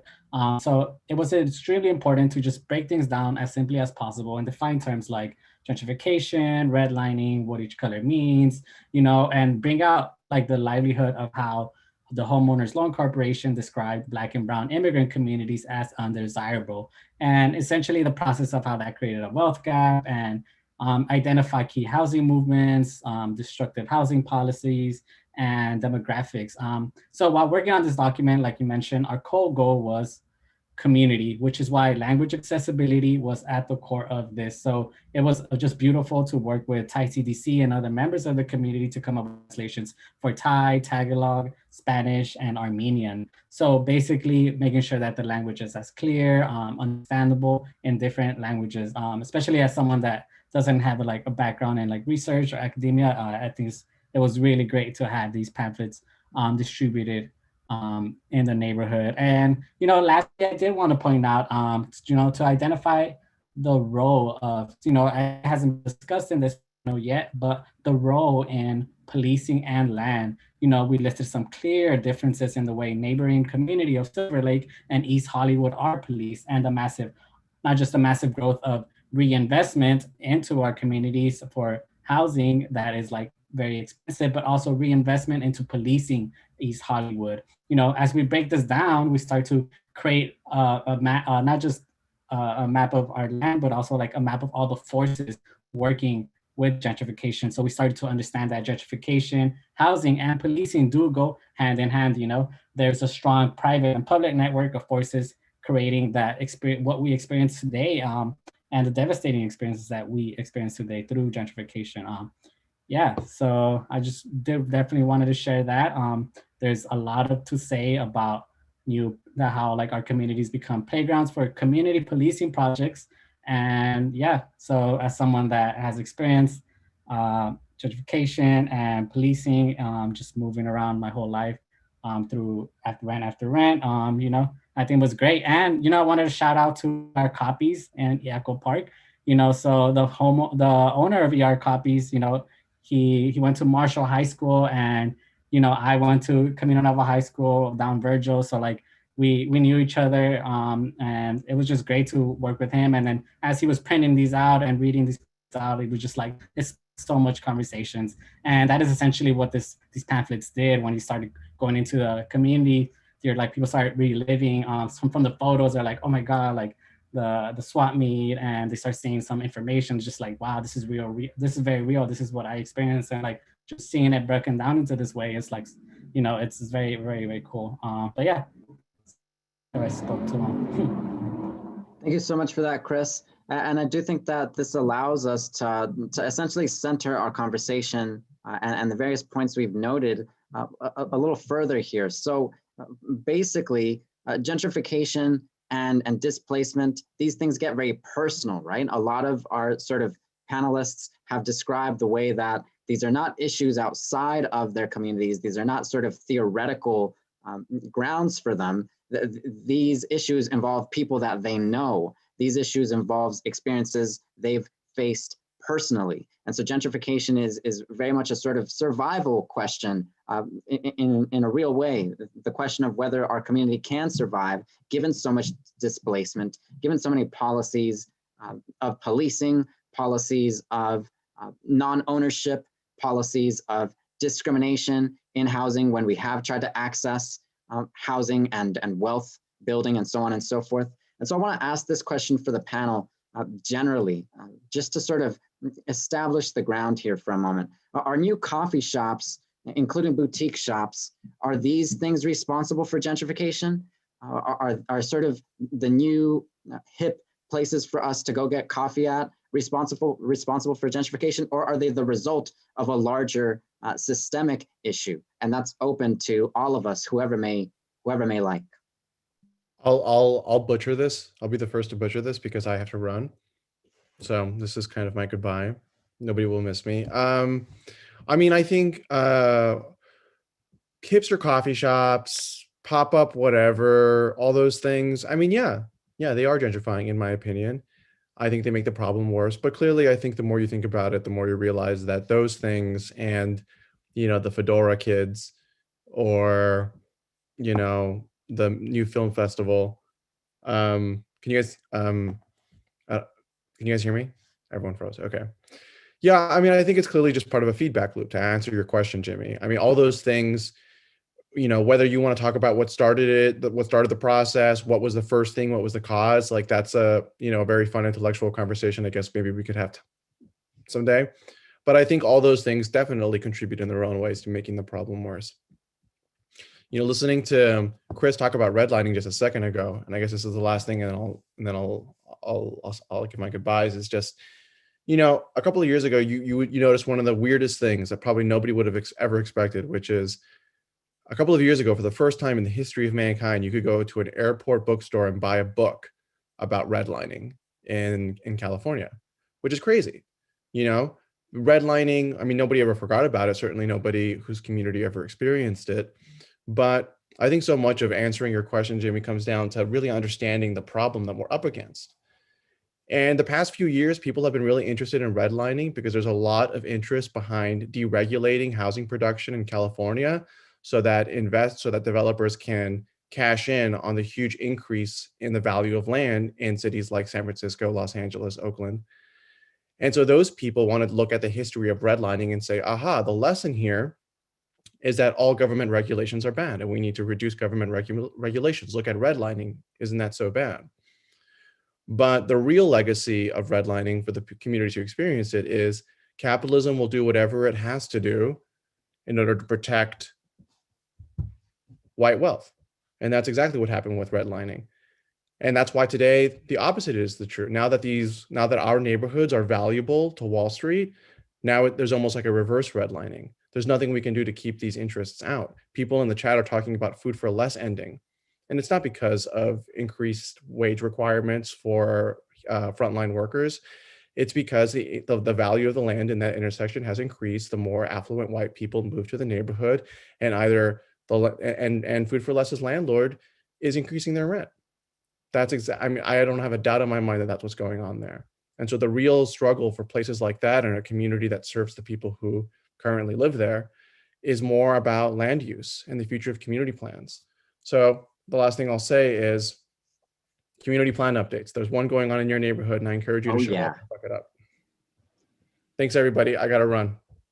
Yeah, we'll definitely shout out that community update plan meeting next week at 8:30 a.m. Thursday, 8:30 a.m., the Hollywood Community Update Plan. We'll say more about that at the end. Stefano, that's a great observation, and you may have a few more minutes or not, but I do want to pose this question to our panel just as well. Samanta was alluding to this earlier, the concept of having to run cities more like businesses rather than communities, if you will. The question of whether city leadership is fundamentally involved in gentrification or not. So I want to ask, essentially, what role do city leaders play? What role do city council members play? What role does the LA City Planning Commission play in gentrification, and why neighborhoods are gentrifying as they are, particularly formerly redlined neighborhoods, especially formerly redline neighborhoods, as Stefano and Samanta have pointed out. So I want to place that question there for the panelists. Thanks, Jimmy. I can speak to this for just a second. To the question about like, what role does the government or the state, not the California state, but like the state in general, play in gentrification? And I'll just speak quickly from the experience of having gone to school for city planning. I have a master's degree in city planning, and really what I realized in that space was that city planners in a lot of cases seek to facilitate real estate investment in cities. And that's a lot of what they do. It's not what they have to do. It's not what they could do a lot of other things, right? I think like the direction that I would like to see things go in is like community control of whatever changes happen in East Hollywood and any community. But yeah, I would say that like planners have historically been really not on the side of the people who live in places like East Hollywood. And I think we're seeing that change in small ways, but I think there's like a lot of opportunity to first name that and then push people to act in different ways. Yeah, I wanted to kind of mention two things. I wanted to quickly answer your first question about the hip coffee shops. I think it's a lot about how we feel welcome in our community. So for example, the way when I started looking into the way how it was undesirable neighborhoods, the way that I start seeing the New York Times or LA Times as describing Virgil Village is like, hey, welcome to this new hip place. Check out this XYZ bagel shop, whatever you want to call it. And that makes gentrifiers feel welcome in those communities. And the conversation about what is city planners and do to increase gentrification or affect gentrification is us talking about like, how do they protect their own wealth and targeting spaces for the protection of urban redevelopment, like revitalizing this whole concept. It's all about protecting capital investment. And when it comes to protecting capital investment, they will do it by any means necessary, which is like, that proceeds with, evictions, homeless sweeps, privatization of public spaces. So now like these parks are more policed. These parks are no longer just like, you could just go in, you start seeing cameras everyone, private security. We start looking at the story of Alex Nieto, who was shot and killed by the San Francisco Police Department as he was eating a burrito in his own neighborhood, because in his own neighborhood that now became gentrified, they started having private policing and all this stuff that eventually led to his death. So it's about how you feel welcome in your community. It's about the how they take any means to protect their own investments. So yeah. I think those are two great points, and I want to pay respect to both for a moment. Terra said something that I thought was really resonant here, which is that it's important to be able to name an issue, right? So when we don't have language, when we don't have the tools by which to identify what is challenging our community, what is breaking down our community, it is that much more difficult for us to organize as a result, right? The other point was regarding the way that neighborhoods are sort of called new all of a sudden in serious ways that make longtime residents feel unwelcome and that actually have serious consequences, as you were noting just earlier, Chris. So I want to get to this question for a moment, which I think is a big sort of elephant in the room I tend to think about when it comes to a discussion such as this one. Is gentrification just a process of sort of white people moving into formerly predominantly non-white neighborhoods? Is that sort of what it boils down to? And is gentrification sort of just a race issue ultimately just as well? Is this a way for us to sort of engage with racial tensions that have long histories in cities like LA and cities all over the US? Or is there more to the story here? And is it not just a white or non-white issue, if you will?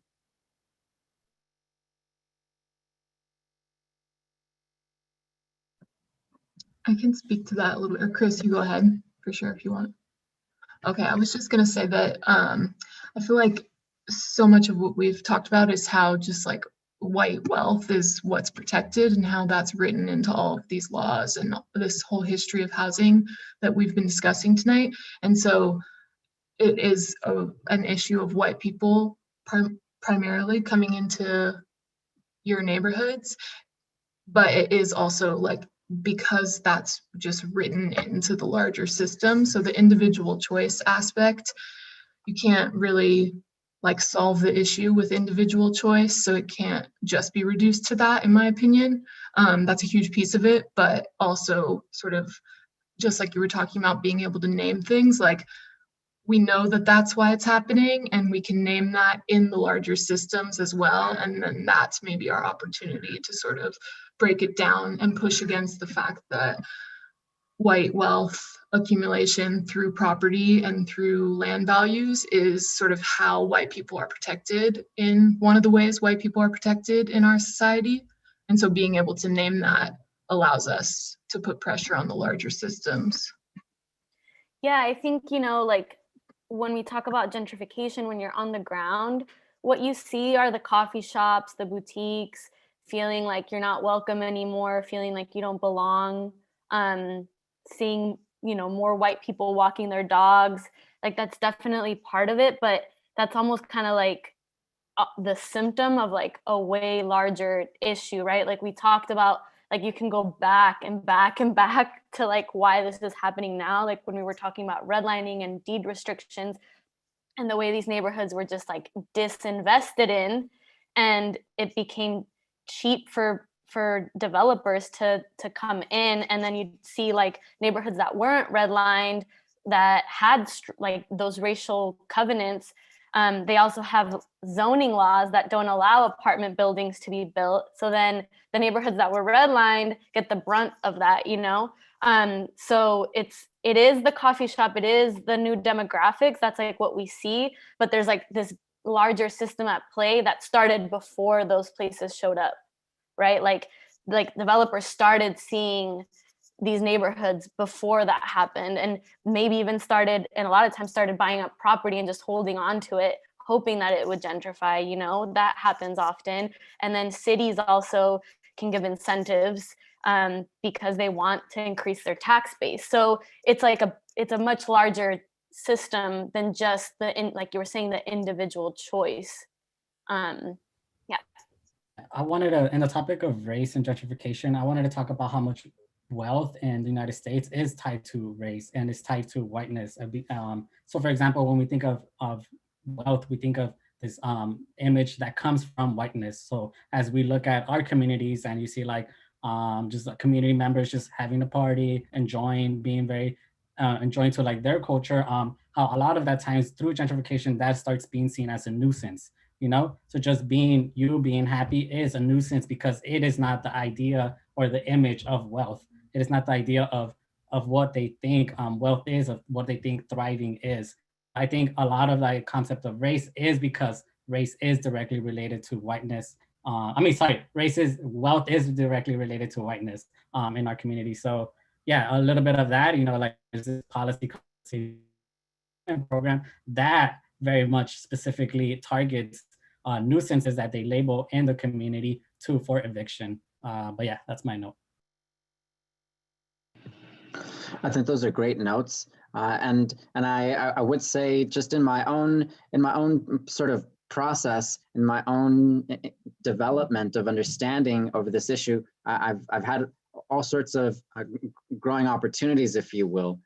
I think when someone is coming into, say, the movement for communities, for neighborhood making, neighborhood building, or the defense of neighborhoods, I think at the outset, things may look binary, as in the black and white binary, or the white and non-white binary, where it's white people versus everyone else, or it's the community versus white people to some extent. And at the same time, what I've come to learn is, when someone is coming to a city like Los Angeles because Los Angeles is being sold, Los Angeles is being promoted, which is a sort of real, like, historic way that LA has been built over many, many decades. Ever since the beginning of LA, there was this big idea of selling the city, especially to outsiders or people from the Midwest or people from the East Coast or China nowadays, if you will, or Japan in the 90s and so on and so forth. What I want to note is there are people who arrive to these cities who also don't have a sense of the history of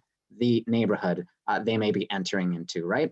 So language becomes key for them too, in a very real way. Information becomes key for them too, in a substantial way. And so there's a lot to be gained by essentially getting out as much information both to our communities as well as to those folks coming in, right? Regarding what has been here, regarding who has been here, and so on and so forth. And so I want to note, especially to younger organizers or people coming into this space, it's not just white folks versus everyone else. There are sort of large systemic issues. Going back to something Kate was saying, there are things written in to our laws and policies that are sort of the result of whiteness, but this does not mean that you sort of essentially take to task every new white person that you may see in a neighborhood. I want to also just note, neighborhoods do benefit from new people coming in. They sort of, a neighborhood does diversify in a real way. Certainly that was the case for East Hollywood over the 80s and over the 90s when Asian and Latin American migration came into the neighborhood, right? They enriched it with their own contributions. And so there are ways for, say, newcomers as well as long-timers to work together, if you will, to engage their communities in critical ways, given the time we're in, given the sort of political framework that we're all now in, if you will. So there are opportunities, if you will, even in gentrifying neighborhoods, for some serious community organizing. Certainly, that's what this panel space is about. I want to ask just a few more questions for us to, before we close out the night. I want to ask a little bit about something one of the attendees posed earlier in the chat, which was if we have a sense of, say, the cash for keys units that have been lost in gentrified neighborhoods, and how many cash for keys units have been lost to the market as a result, because it seems like cash for keys is a little more subversive. Certainly that's what Samanta was describing earlier with regards to her specific home when she first arrived to the neighborhood, if you will. But can we first define cash for keys and then ask or answer if we have any data about how many cash for keys units have been lost in LA over the last couple of years?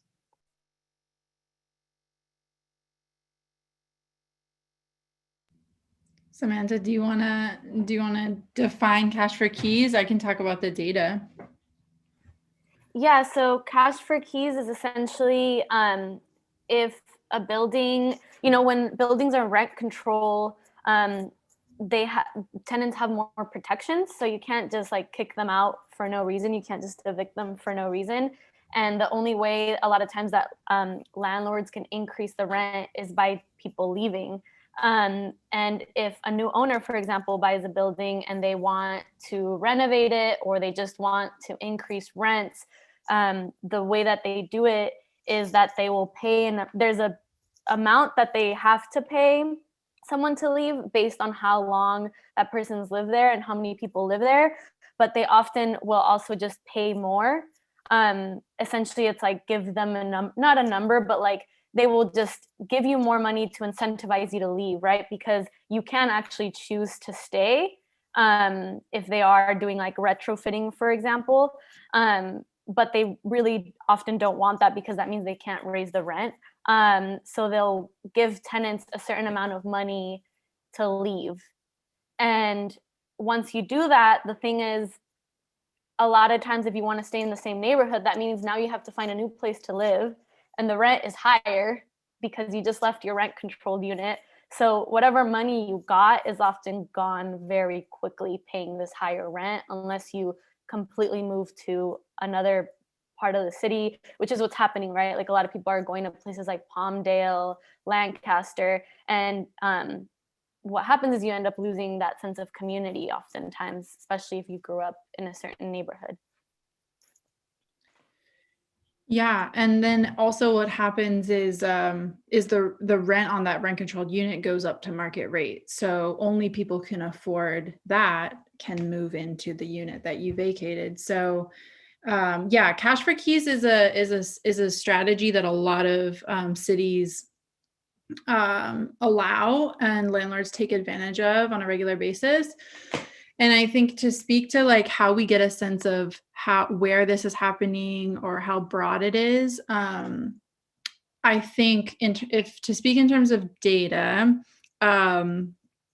so all data that's collected on rent controlled housing is collected by HCID, the Housing and Community Investment Department of Los Angeles. And their task is to regulate rent controlled units. So if anything happens to a rent controlled tenant, you can like file a complaint. They will not respond to you. They're very incompetent. And the data they collect is really bad. We've gotten like really inconsistent data sets from them. We have to do a lot of labor to make the data sets they give us usable at all. But anyways, in different cities, there's different rules about what a landlord has to do to document or check in with anyone really before they do something. So whether it's an eviction or a buyout, a cash for keys offer, which we're talking about right now, really anything. In cities like San Francisco, there are really strict rules, like you have to file the buyout or the cash for keys with the equivalent of HCID. So you have to file that with the rent board of your city. And that's meant to like regulate landlords and what they can do to their tenants. In LA, there are no rules about filing that. So there's no data collected on when a buyout happens. There's no formal rules about filing anything, which is really dangerous. And it sets a precedent for landlords that says like, you can basically communicate with your tenants in any way. You know, there are requirements around an eviction notice. There are requirements around like letting your tenants know what's going on, but nothing has to be filed with HCID. So it's really hard to document and really hard to track these things. I think there's been a lot of pressure put on HCID and like city agencies like HCID to collect better data. We need much better public data on housing and tenants issues. For example, HCID just adopted a rent registry. So every landlord in LA has to tell HCID how much they're charging in rent, because otherwise it's just willy-nilly. It's like no one's regulating it if it's not rent controlled. So like all rental units that aren't rent controlled, nobody's tracking what's actually being charged. And so there are a lot of gaps, but I think like the tenant movement has done some work to name this and call for better data to be collected. But I do want to say on the aspect of data, I mean, I've been doing this work for many years now, and I just want to make a note that like the data won't save us, right? Like better data won't save us. I've been to so many meetings with city council members and different policymakers who are like, can you just tell me what's going on? Like, give me a map or give me a data set. And I provide it and we provide it, and then they continue to do nothing about it, you know? So I think listening to personal experience is enough, right? Like, we need better public data, but we should also just be listening when a tenant comes to HCID or comes to the city council and says, this is happening to me, believe it and do something about it. I'm really just that there's so much language about like, we need better data and like that will fix the problem. But it's really just a delaying mechanism, I think, in a lot of ways.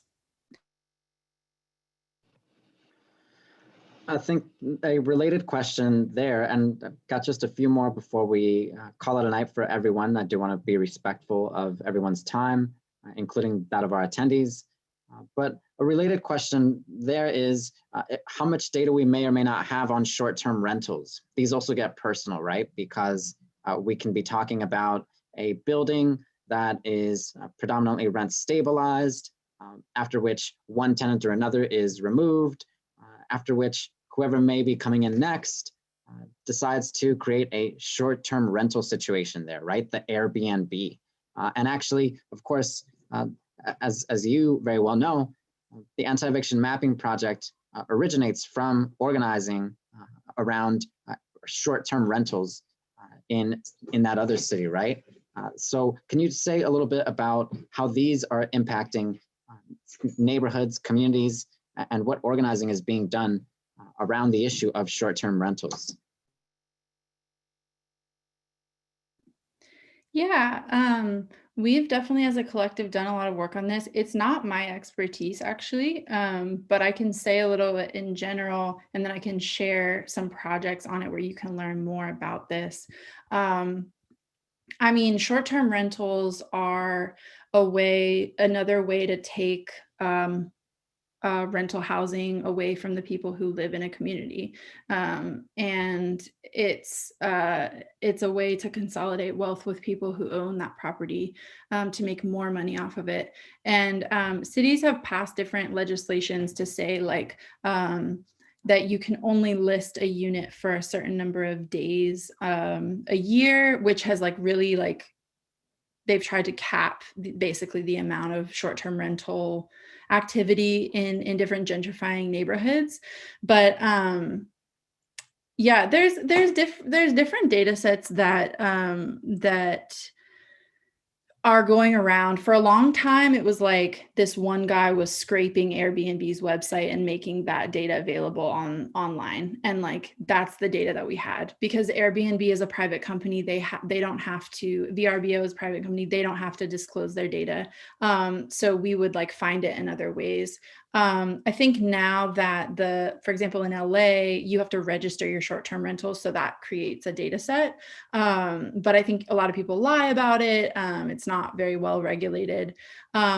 Recently in LA, the group No Olympics, who does organizing around preventing the Olympics from coming back to LA, really to prevent the displacement and gentrification that come with a big event like the Olympics, they and a few of our members launched a campaign called No Locks on My Block.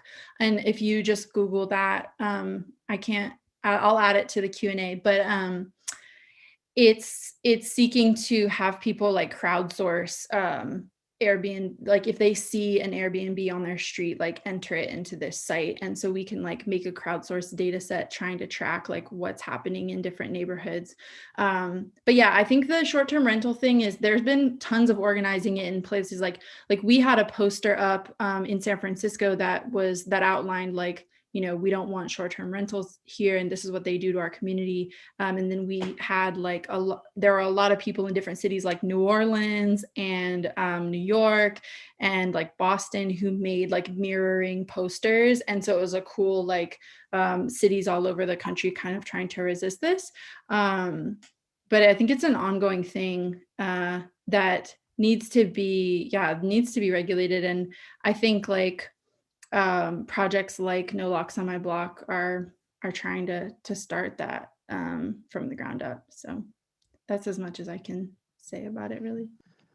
Yeah, thank you very much. And I think that this does lead very well into what is essentially the final question, and a question that we do look to expand on going forward after this panel, certainly next Thursday just as well. But for a moment here, if we can too, the question of how communities can organize to, say, resist the buyout of their building, and how communities can organize to essentially stand up to these much larger developers, some of whom are hidden behind LLCs, as you were pointing to earlier, and others who are sort of maybe in the middle, but certainly on the verge of in some way collaborating with larger forces, larger gentrifying forces, larger displacing forces. Certainly Doña Elvia's story was a testament to that. A landlord who was friendly, who fell on hard times, who then needed to sell the building. The people he sold to then sort of were very intent on reaping the most profit they could from the space as soon as possible, hence displacement and so on. But what are some movements currently taking place around tenant organizing and community ownership and creating accountability around these issues that are challenging so many of our neighborhoods? Yeah, I can speak for just a second, and then Chris and Kate and Samantha, if you want to add. I wish that Stefano was here for this to talk about the work of the Los Angeles Tenants Union, but there are so many things. I mean, I think we mentioned in the pamphlet some of the strongest tenant protections that we have in California, in cities in California. We don't have it statewide, but are the rent control and just cause protections that we got in the late 70s. And basically ever since then, loopholes like the Ellis Act, like cash for keys they've been like puncturing holes in those tenant protections. And those protections really try to just keep people in their homes. So in addition to the mapping project, I have been a tenant organizer since like 2014 in different groups in the Bay and in LA. And I can, I mean, the tenant movement is strong in California because we've been up against a lot. Like, we live in cities where there's a lot of threat of gentrification and displacement. And so in response to that, there's a really strong tenant movement, and there has been since the 70s. The reason we have those protections is because organizers fought for them at that time. Anyways, but yeah, I would say that, like, how can we take back community control? How can we fight some of these forces? One thing we've been working on this tool called the Victor Book, which helps, like, you can look up like who owns your building and who your landlord is and a lot of information about them. And I think the goal of that is to empower tenants to be able to like look up like, okay, this person owns my building, this other building of tenants is right over there, let me connect with them. And two buildings of tenants versus a landlord is so much stronger than like one tenant on its own. And so the work of the tenants union is banding together tenants to push against the pressure that they're feeling from their landlords, because a tenant alone who the landlord thinks doesn't know their rights is really seemingly easy to push out, and that happens over and over and over again. So I think like looking towards just organizing, just starting local tenants unions where you're talking about housing, where people can come shame-free and just say, you know, I'm like not able to make the rent, or like I have an eviction notice and I need help. Unfortunately, like the tenant protections we have in law are the ones that we have, and there's a lot of holes to them. So that's why we need organizing. Like the law will only help us so much. So like putting public pressure, having protests outside of landlords' houses and businesses to say, you know, don't do this, drop this eviction, you don't have to do this. I'm going to put enough pressure on you publicly to make sure that you don't carry this out. And the tenants union has been effective in doing that over and over and over again. So that's one thing. And then, sorry, I'm talking a lot, but I want to mention one thing, which is a campaign that's happening right now in El Sereno. A lot of you might have heard of it, but it's called Reclaiming Our Homes. This was a campaign that I got to work on in my role at LACLA, the Los Angeles Center for Community Law and Action in Boyle Heights. And basically we realized that there was a kind of a whole neighborhood of publicly owned vacant homes. They're owned by Caltrans, which is a state agency, and they've been sitting vacant since the 70s. And we came together and said, you know, we're going to take control of these properties and we're going to move people into them. Like, that's as simple as it is. And And people probably, you may have heard of the campaign in Oakland around, they were called Moms for Housing. They still are called Moms for Housing. It's a similar campaign of moving people who don't have housing into vacant homes to use housing as to house people instead of a real estate investment, a commodity that you can profit off of. So like models like that, I think are the way forward in my mind. And there are a whole host of other things that people are doing, but I wanted to make sure and name those two campaigns today.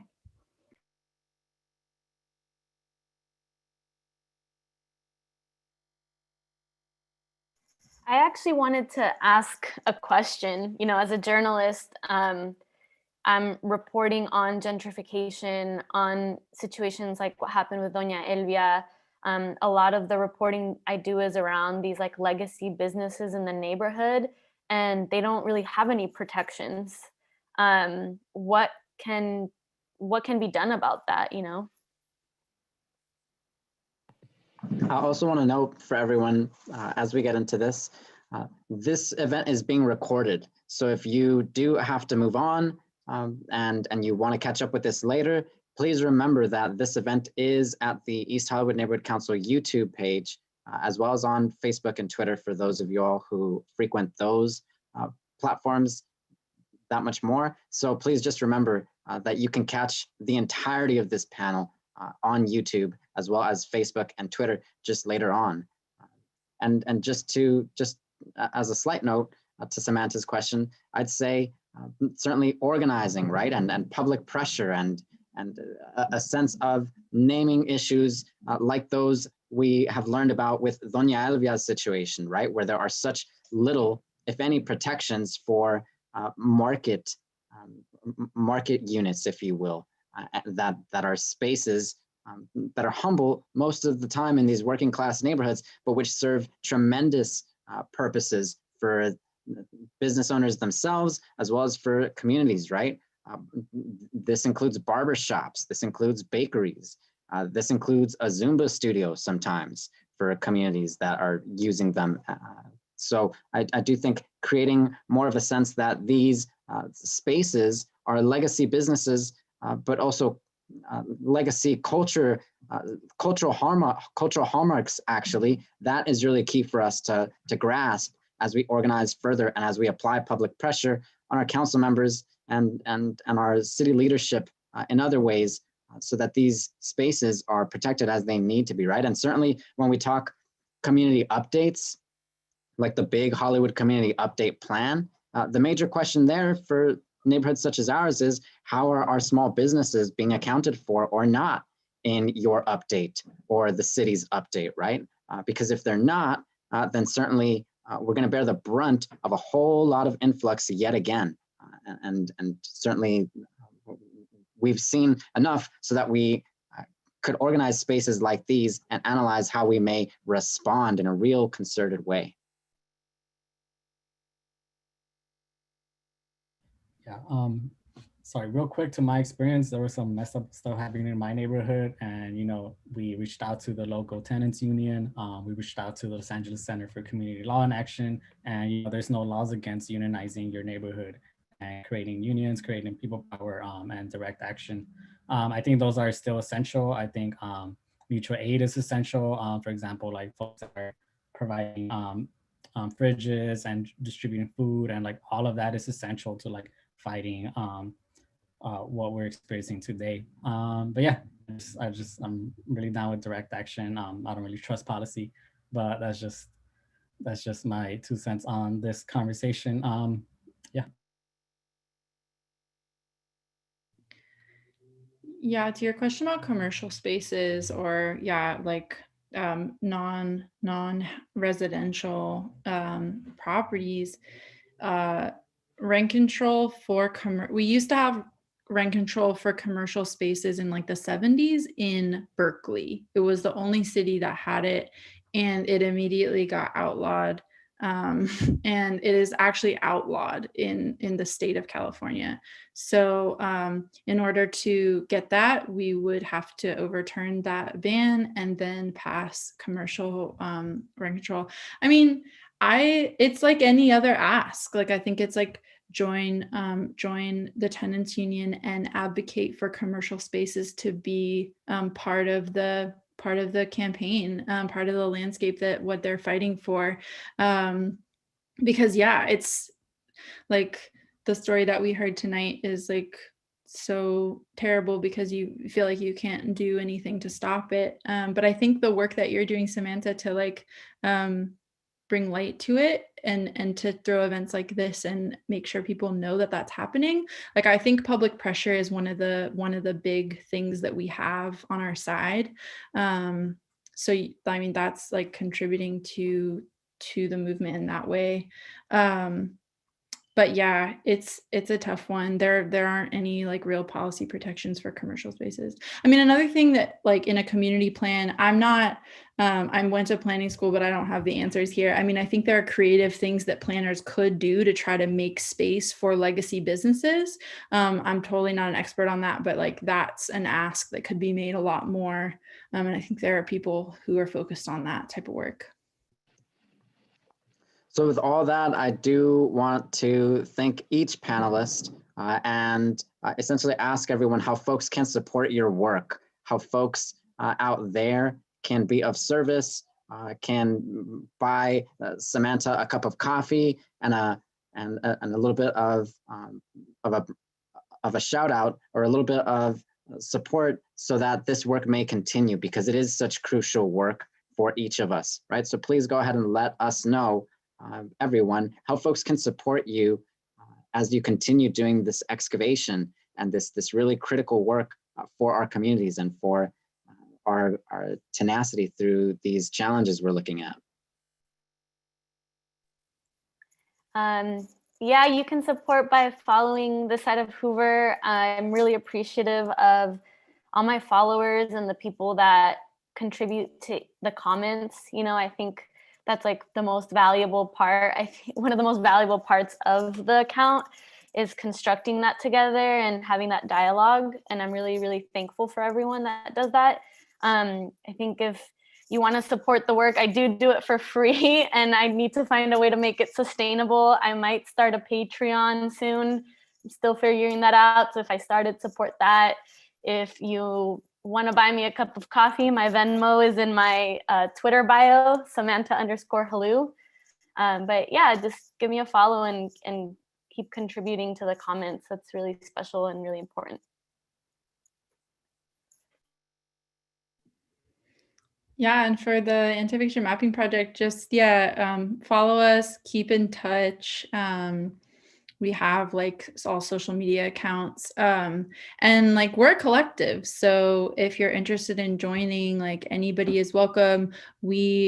Our intent is to like, no matter what skills, like everybody is welcome. So yeah, we have a collective in LA that you're more than welcome to come to. And yeah, just keep in touch. Thanks again for having us as part of this series. Yes, thank you everyone for your participation. Thank you to all our attendees, especially those who have hung on all the way through.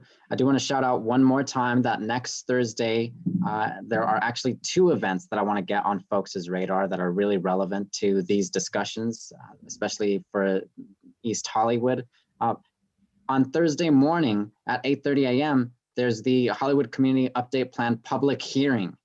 So at that meeting, the LA City Planning Commission is scheduled to hear from those of us who live in these neighborhoods, those of us who live in Hollywood, those of us who do work here.